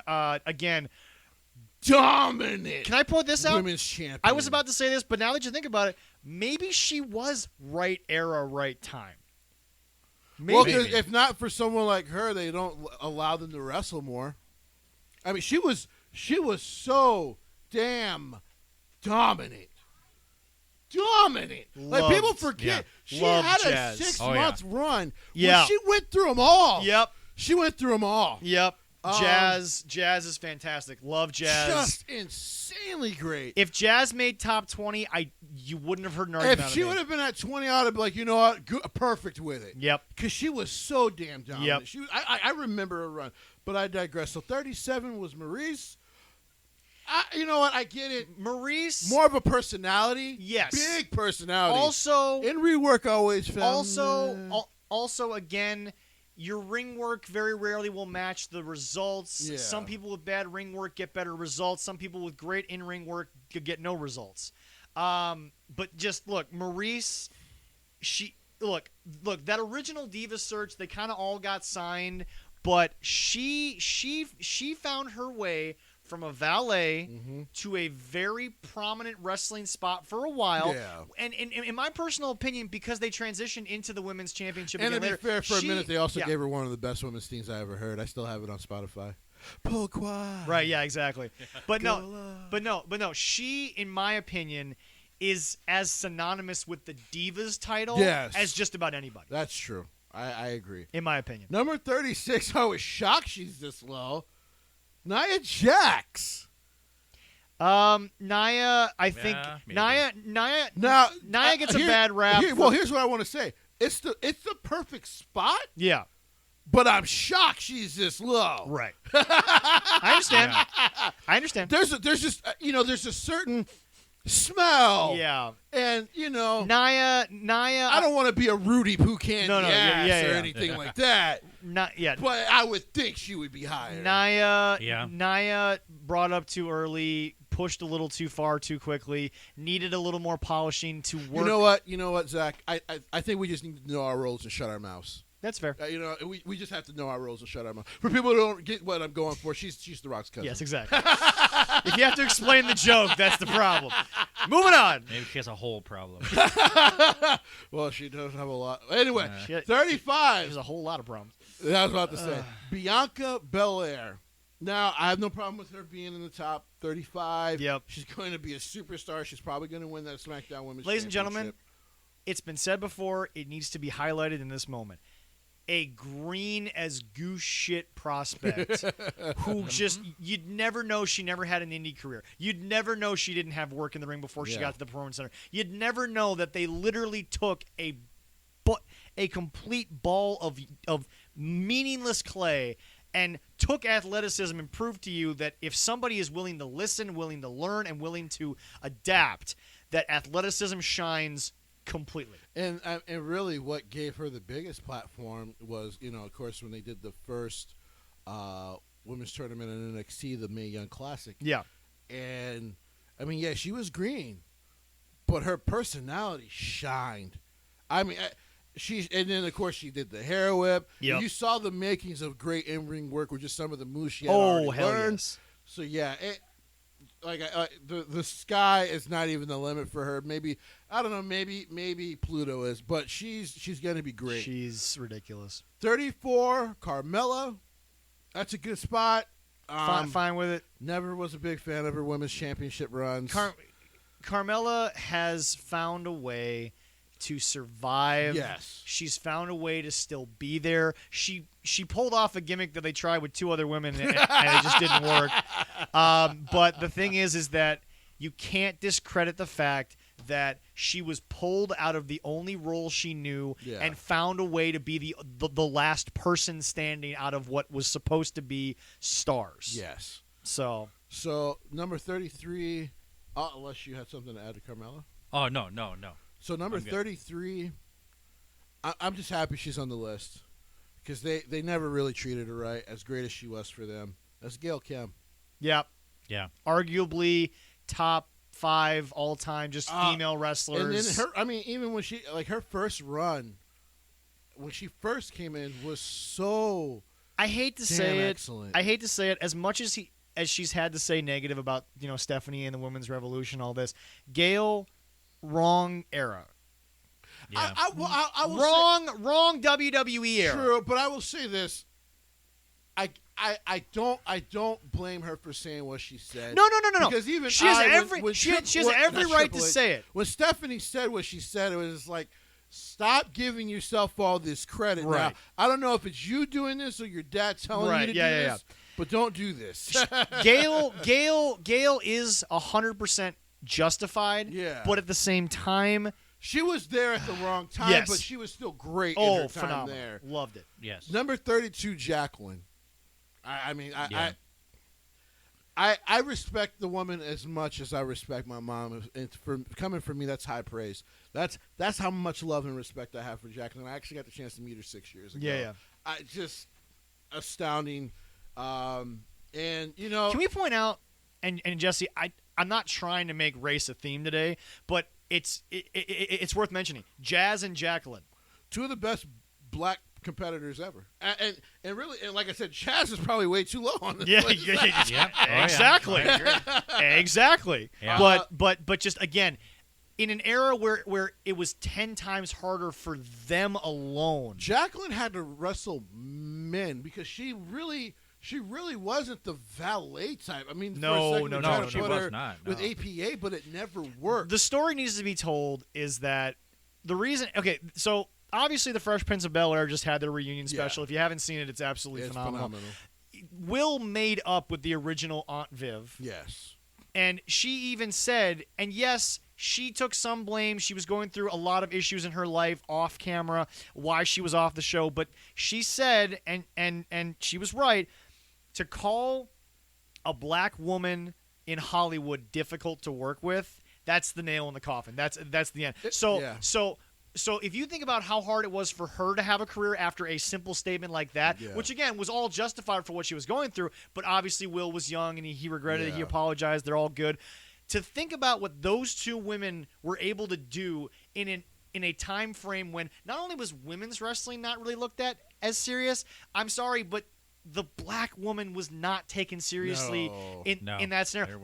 That's not me trying to make up for anything racist I've ever done. That's just fact, that's people. Just factual. That's just wrestling. When I talk about race on the show, I'm talking about it from the perspective of that's just the truth in wrestling. Yeah. And the thing is that these two women, like you said, Jazz could be higher, Jacqueline could be higher. Yeah. Folks, these are two women that had to work 20 times harder, 30 times harder, 40 times. Because to be fair, when one of the big champions that they had, to kind of help really start that back in the early 2000s.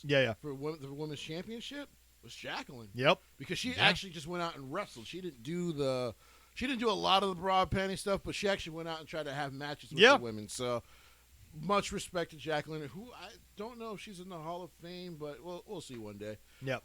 31, Kairi Sane. Kairi Sane could have had a Hall of Fame career if not for the concussions. Yes. Yeah. Look.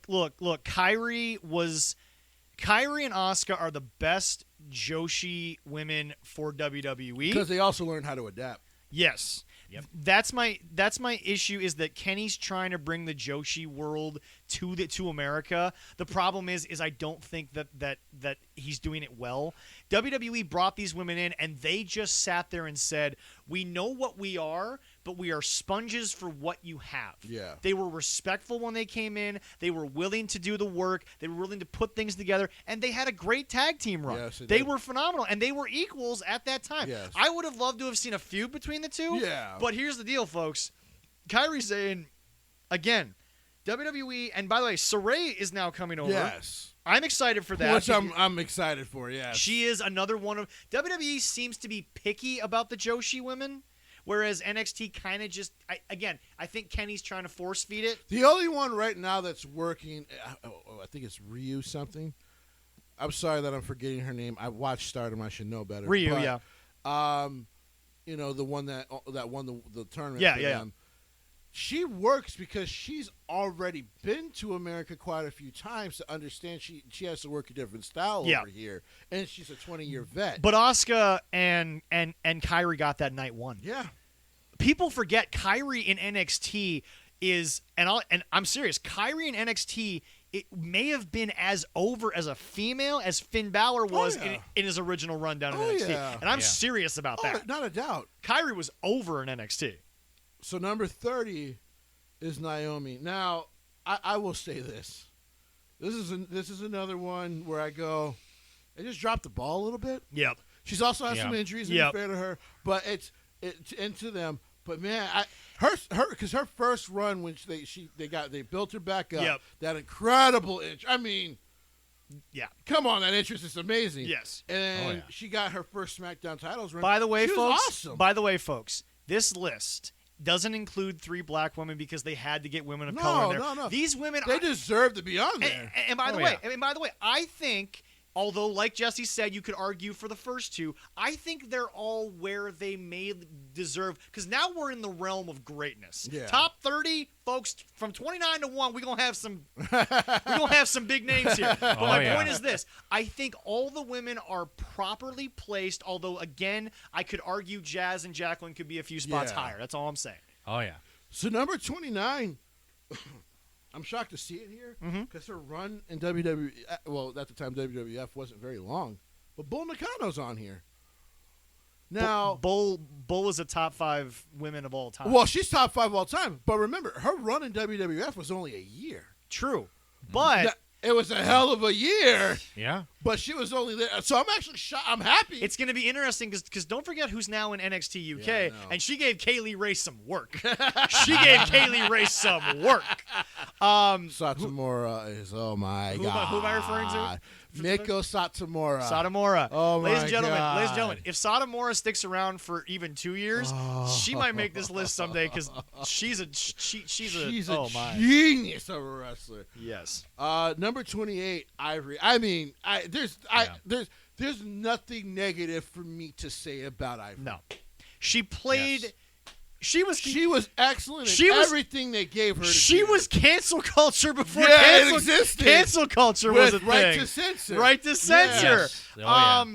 Ivory could wrestle, but and by the way, Ivory is one of those examples where I don't want to take away from the athleticism, but her personality was so big. Yes. That is what she's known for more than the Yes. actual wrestling. Because Ivory was just such a character. Yes. She was such she a was. personality, and Oh, yeah. she ran that faction like a damn military, but in the best way possible. It was Her and Steven, man, my God, dude, they were my great. God. They were great.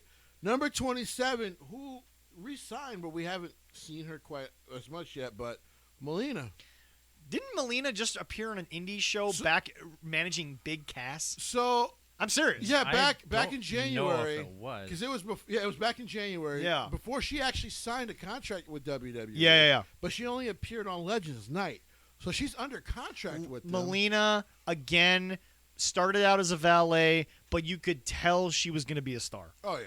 And that's not saying, oh, she's hot, she'll be a star. No, you could tell. It was one of the times where the valet thing worked because her with Eminem was just perfect. And by the back way, in the day. folks, can I just point this out? The girl technically played the same role forever, Yeah. but it worked, and Yeah. she worked it. Yes, she did. Her entrance into the ring was good. Oh, I mean, listen, Even though one time she slipped. listen. All you That got was to good. do. She played that off well. She played it well, I yes. just want to tell people, hopefully Peacock doesn't get rid of this, because they probably will. But back in the day when she used to make that split-legged entrance, I mean, the cameras flashing were amazing. I mean, ain't nothing to talk about there. two things in sports that I missed the flash camera for. The opening kickoff of the Super Bowl and Melina's entrance with Eminem. Sorry, I do. Them camera shots.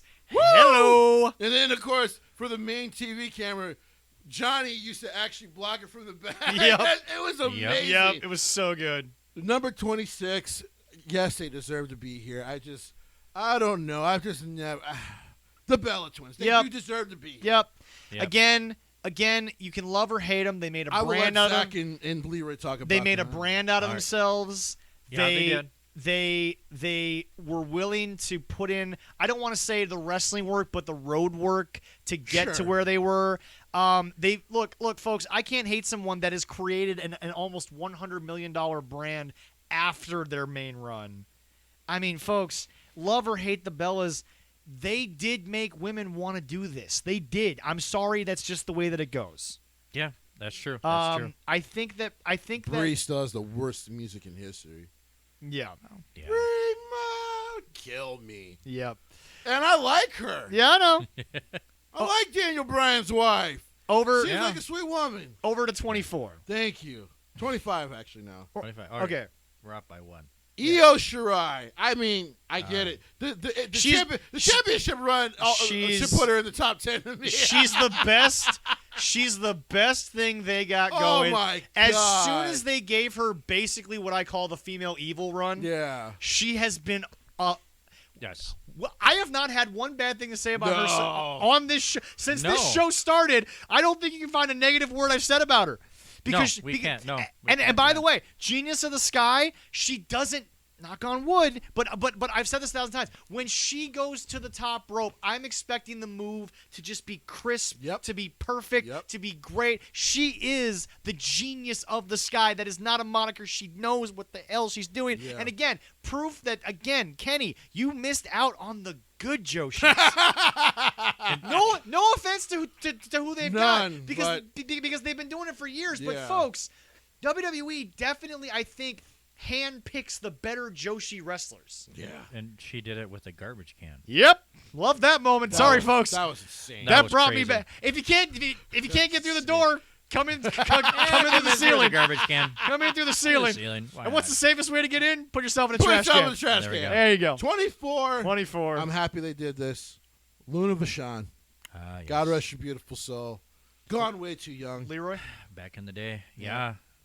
She was one of the big stars then when there wasn't that many. Mhm. I mean, her, Elizabeth before Yep. her. I mean, yeah. Great. It's too bad she's gone. But yeah, Yeah. she's. I, was I, awesome. I, I I will loved tell her to people because there's no reason for Peacock to delete this. Just watch the Raws through, I believe, spring of 1997 with her and Goldust, and the story with her, Goldust, and Val Venus and someone else. Yeah. It's so good. She's amazing. She's missed, man. Yep. She's yeah. missed. Number 23. I mean, she was going to be on the list. Stephanie McMahon. Now, here's what's funny. You're going to be like, you sound so apathetic, Jesse. I would actually put her in my top 10. Yep. She was one of Yeah. the best. Because, yes, she did hold the women's title hostage. I agree. But to me, that made that women's division, especially when Trish and Lita started wrestling more, But also, feels so important. but also, folks, what she has accomplished just in her personal life. I mean, I the just- businesswoman is insanely Guys, genius. Oh, yeah.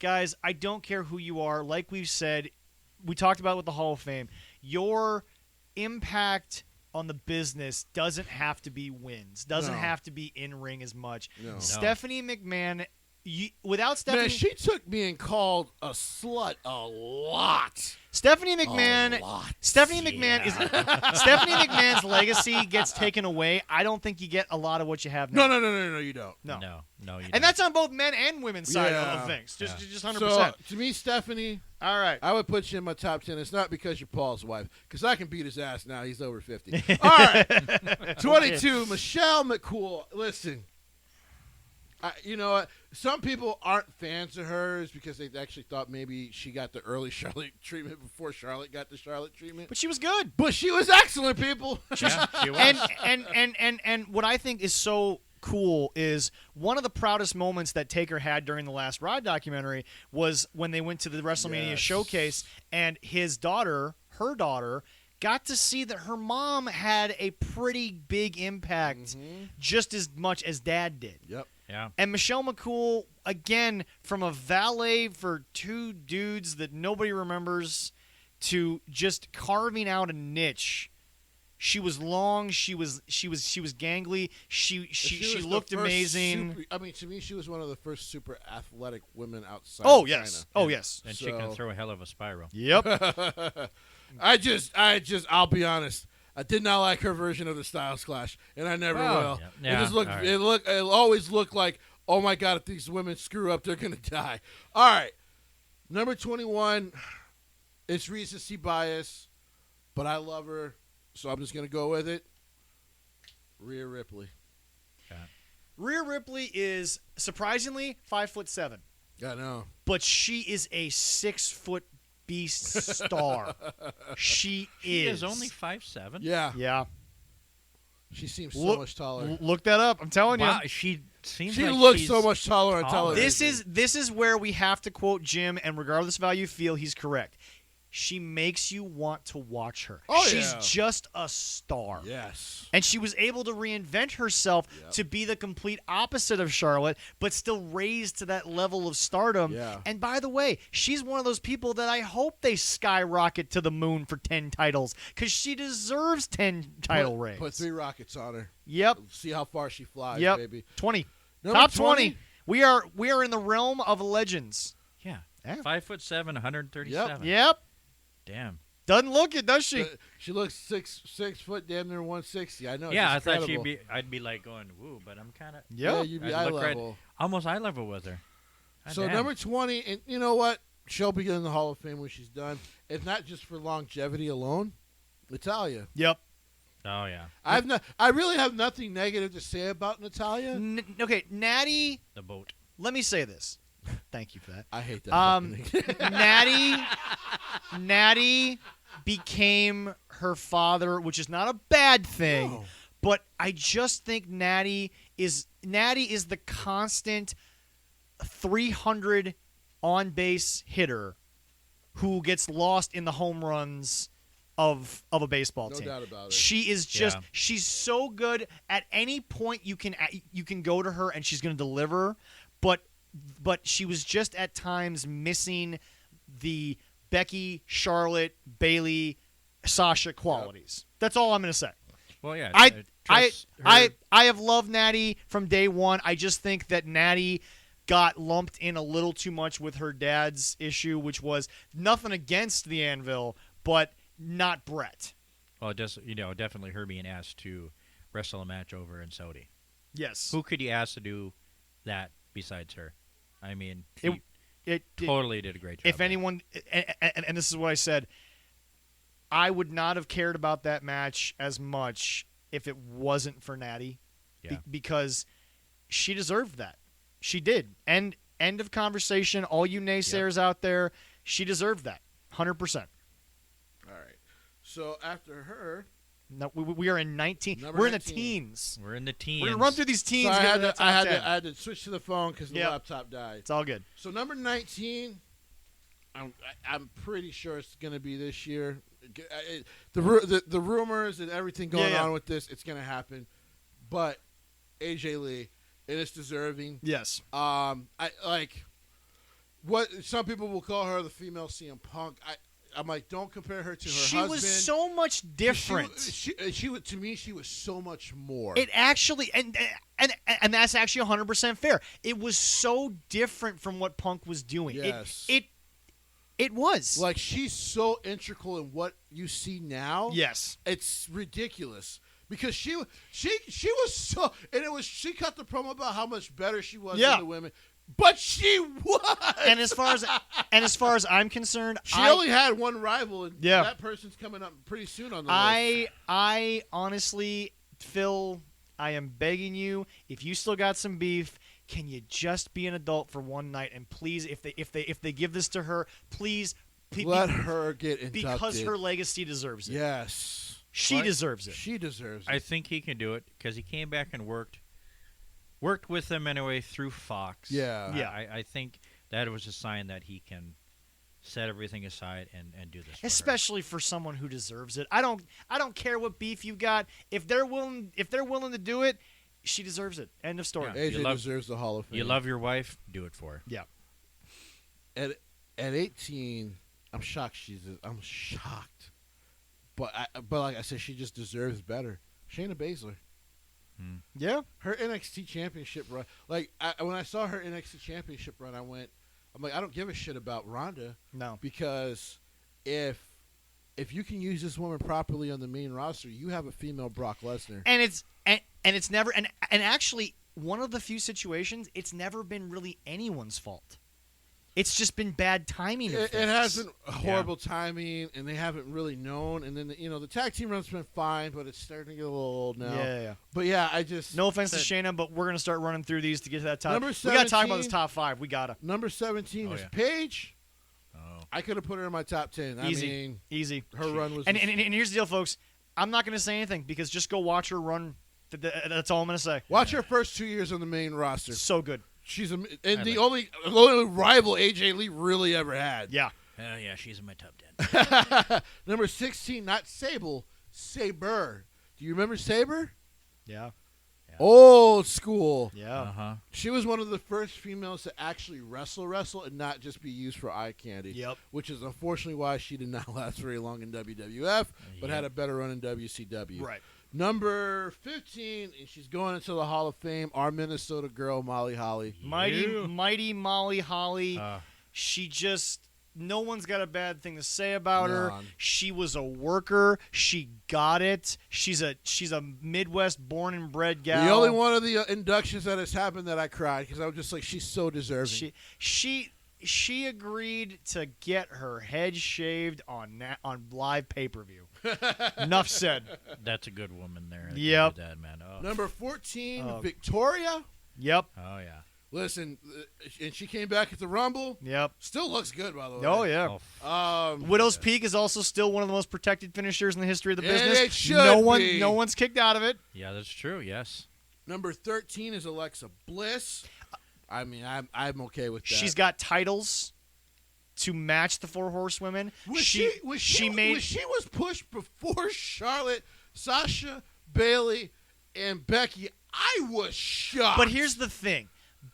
Bliss is the 5th horsewoman if there was to be a 5th. Because she got over when they were all up there. Yeah. She got over when they were there, when Paige was there. That division, the women's revolution will never remember Bliss, but she got herself over. Yes. So good, and that's not a bias. She actually is that good. Yes. I'm going to try to get through these quick because Yep, we're good. This is an incomplete list. Number 12 is Mickie James, who why isn't she in the Hall of Fame yet? She's still going. She's going. She's still going. I'm like, why isn't she there yet? Oh, I love me some Number Mickie 11, James, Edge's wife, Beth Phoenix. I mean, we talked about her earlier. There's really not a lot to negative to say. No, not at all. She was deserving of every accolade that they could give her, and I thank you, Beth. Yep. If you ever listen to the show, thank you for everything. You don't get the things you deserve. I got a new list. I got a couple minutes, so I'll just try to get through it, and then we'll go back and talk about it. Number 10, they have Bailey. I'm shocked she's at 10. Bailey is at 10 because there was a lull where no one knew what to do, and I think that if the lull hadn't happened and she could have gone straight into that heel run, then maybe she'd be higher. The lull is the only thing that hurt Bailey. Number 9, they have Ronda Rousey. We will get back into it. Number 8, they have Lita. I'm shocked.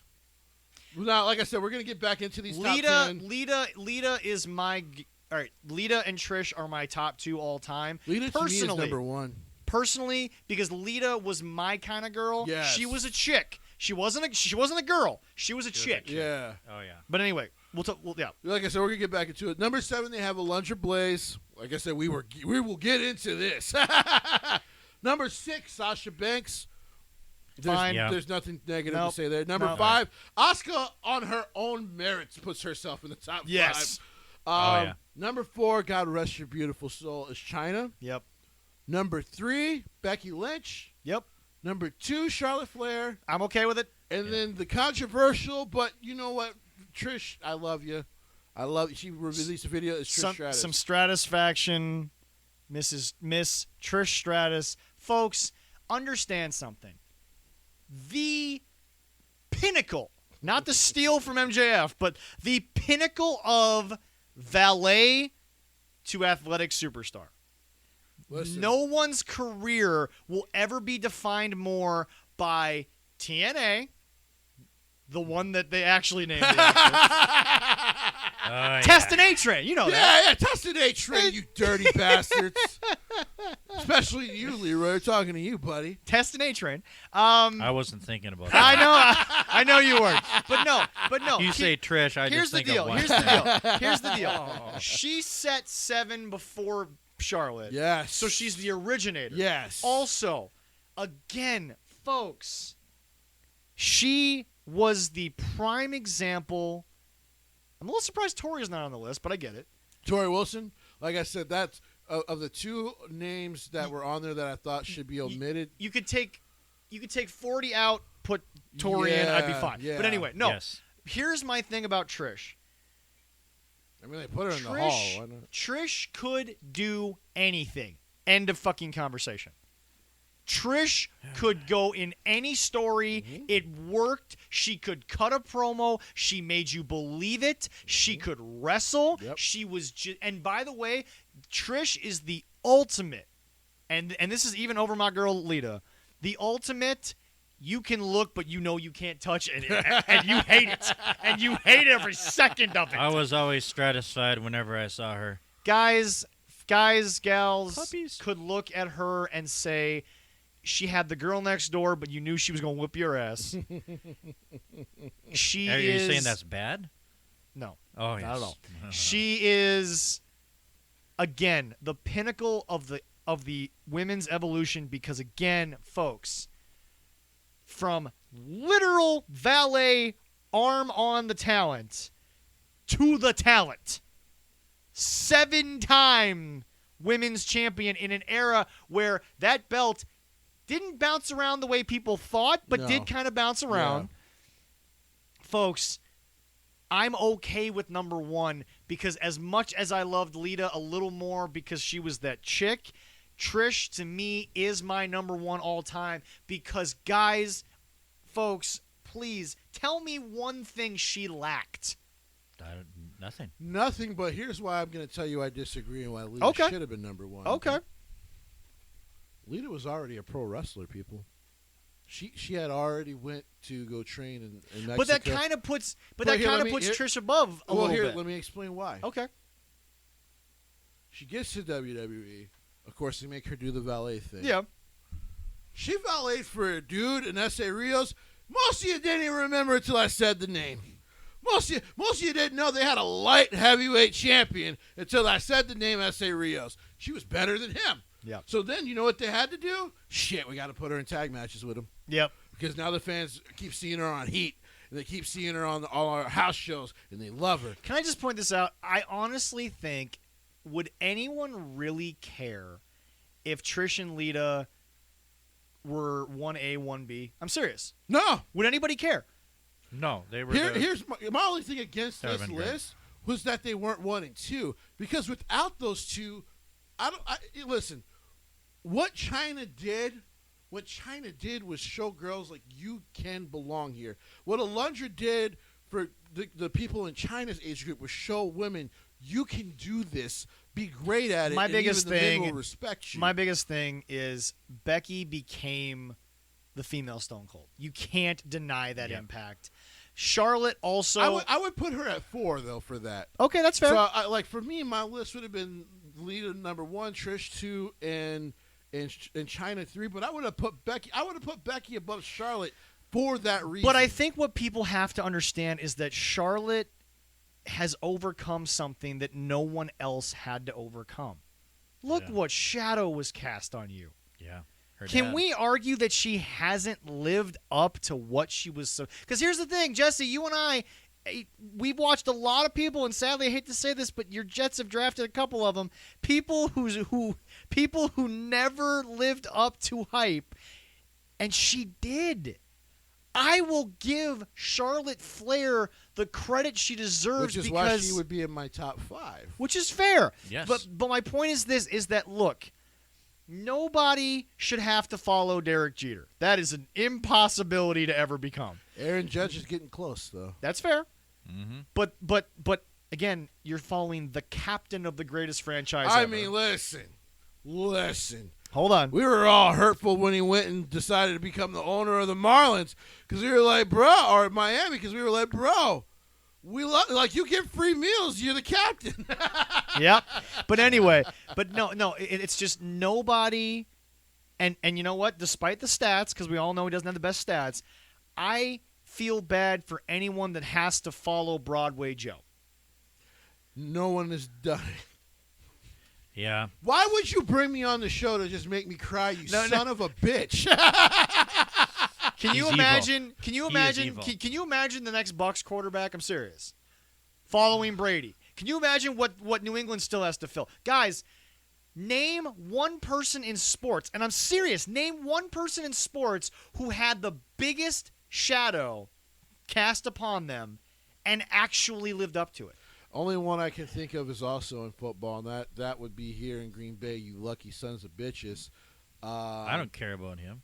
No, not you. I mean to look at you when I said it. I don't like Packer fans. Green and yellow is ugly-ass colors. But Aaron Rodgers has followed Brett Favre in many great ways. Now, Yes. he hasn't won as many MVPs. He got into as many Super Bowls as Brett Favre. Yeah. But he's been a better quarterback. Yes. But that's my point. But that's he's my a bigger point. whiny bitch too. He is a big Oh whiny God, bitch. I said that. But yeah. that's my but that's my point. when you have the largest cast shadow in all of your sport, and you actually succeed, not just do okay, but actually supersede. I would you know what? I would put LeBron in that. And I know people are like, well, Jordan has 6 rings. LeBron only has, I think, 4 now. You and I will discuss that on Jay's take. I got some words on that. But no. I mean, what are we talking about? This shadow. Leroy grew up at the beginning when that shadow was cast. When the lights appeared.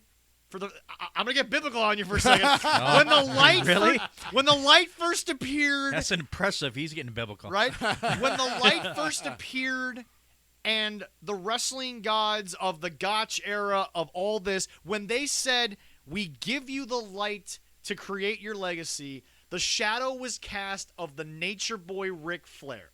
Woo! He is unequivocally on the mount. I don't care if he stole the gimmick. I don't care. He did it better, so he did it better. Yes. He is the unequivocal GOAT in this in that ring. You know it. And for anyone that wants to look at late 90s WCW to WWE, that ain't the Ric Flair I'm talking about. I'm talking about AWA, NWA. I'm talking every territory. The man who was the unquestioned leader of the greatest faction of champions ever. The best that ever did this. And trained under Vern Gagne. To have that shadow cast upon you and to outshine it, arguably, because you had to overcome the gender barrier. To outshine that. And she never thought... She thought her brother would do that. Yeah. And not her. He thought it was going to be his son. No, he didn't see Ashley coming. No. He didn't see Charlotte. No one saw Charlotte. So, but it's like, when you think about the weight that has been on her shoulders and here's the deal. I don't care how friendly you are with the 4 Horsewomen or anyone in NXT. You were that marked, targeted bitch from day one because you had the last name. You were. End of conversation. Becky was jealous. Bayley was jealous. Everyone was jealous. And I don't care if you say to me, oh, they shot her up because of the name. She lived up to every ounce of hype. Does it make her number 1? No, because like I said, originator to me gets it over the next person in line. Even though, like I said, we'll talk about LeBron and Michael. It's a whole different conversation. We'll talk about that a different day. But my point is this. I'm arguing for number 2 in the sense that at worst, you're the second greatest in a company's history. You had more expectation. No one following you will ever have those expectations. No. And to think that even if this is the last we ever see of her, I know it's not going to happen, but if the Andrade thing gets worse, because we know how things snowball. You just never know. To already have done it, folks, you can't tell me at worst she's not the second greatest female. At worst, second greatest female in the business ever. Trish still holds up. Yeah, Trish and Lita, I think, the best. Trish had to overcome an era in which no one got a chance. Charlotte took an era where she got a chance, and she outcast a shadow that, again, imagine standing at the base of Mount Rushmore and the sun is setting behind it. Think about the shadow that you're in. That was Charlotte maybe times 100. Mm-hmm. Like I said, Trish and Lita, first women to main event Raw. Yeah. And then go to Charlotte, one of the 3 women that main evented WrestleMania. And again, Jesse, if anything, the day you put a robe on her, you marked her. You marked Charlotte as, honey, whether you like it or not, your legacy has to be compared to your daddy's. And it's not like she's a third-generation star that was good, that had a good dad. Look, no offense to Cowboy Bob. Randy didn't have to live up to... Randy surpassed it, but Randy didn't have to live up to an all-time great shadow. Maybe an all-time great type of personality. You know, Hall of Fame shadow's a Hall of Fame shadow, but that shadow 2-time Hall of Famer. Come on, man. Yeah. Oh, it'll be more soon. You make a compelling case. You do. You do. But to literally come from nothing, to travel 300 miles to a country you know shit about, work your ass off, they go, you should probably go back to America. They'll take you. WCW is doing women's wrestling. WWF is doing women's wrestling. That's what she was told. Yeah. And both companies said, oh, you make a great valet for this person, this person, this person, this person. And you still, even though you were supposed to just be a valet, you outshine the male wrestler you put with her. Yeah. You outshine the tag team, which one of the guys she dated. You outshine someone we were just talking about doing his best work after 9 years of being away. Yeah. Yep. Damn if that don't put you at number one. Every time she comes back at the first Women's Royal Rumble. Yep. She's better than all the women in the Rumble still. Yep. The woman she's 2 years older than you, and she's still better than all of them. She's my number one. She's 2 years older than me. Yeah. Yeah. She's still number one. Yeah. But like I said, I feel like, and like I said, no disrespect to no Charlotte. No disrespect to Trish. But knowing her story, Yep. And the fact that if she wanted to come back full time, apparently she can still do it. Yeah. Oh yeah. Yeah, her and Trish. Like the I top said, two. that top three to yeah. me is probably set, but you could argue the order for a 4-hour show. The only reason now, if you ask me right now why I would put Becky ahead of Charlotte, is because while Charlotte is living up to her father's shadow, Becky didn't have a shadow. She created one when she became the man. No. I agree. When you create a shadow over one of the biggest stars ever, yeah. And everyone's like, is she trying to be the next Stone Cold? Look. Stone Cold. The man doesn't wrestle anymore. No, I know. It still makes like hundreds of millions of dollars. Here's the deal. I'm gonna take flack. And damn good beer. Oh, that beer is pretty good. I'm gonna take flack when I go home. I might go get a case. I might have to sleep on the couch for what I've said because that is the reason Allison got into wrestling is that fiery redhead right there. But folks, okay, again, I know total championships. I've said this whole show don't matter. But guys, 12 time Alundra champ. Blaze does deserve respect because 100%. Yeah, she does. I mean, you got to watch her in a prime. Yeah. It's the fact.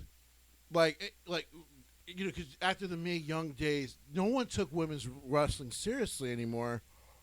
And she not only did it in North America, she forced herself to go to Japan and do it, where they also, unless you worked for some of the women's companies over there that even New Japan men or Japanese men didn't give a shit about. Right. And then she went to British wrestling. Right. And all she was trying to do was prove that women can also be some of the best in the world. Yeah. And did it. Yeah. Yeah. Like it's hard for me not to just like anytime I think of Alundra Blaze, it's just like if I saw her walking down the street, I'd kneel at her feet because she's a fucking queen. That's fair. Yeah. Like without her, I don't even know if we get Lita, Trish, China. That's fair. Yeah. Thank All you, right. Alundra. All right. True. Like I said, we could do another 4 hours on that, honestly. But anyway, folks, we are off next week. Not necessarily just due to Easter, but just due to some other commitments.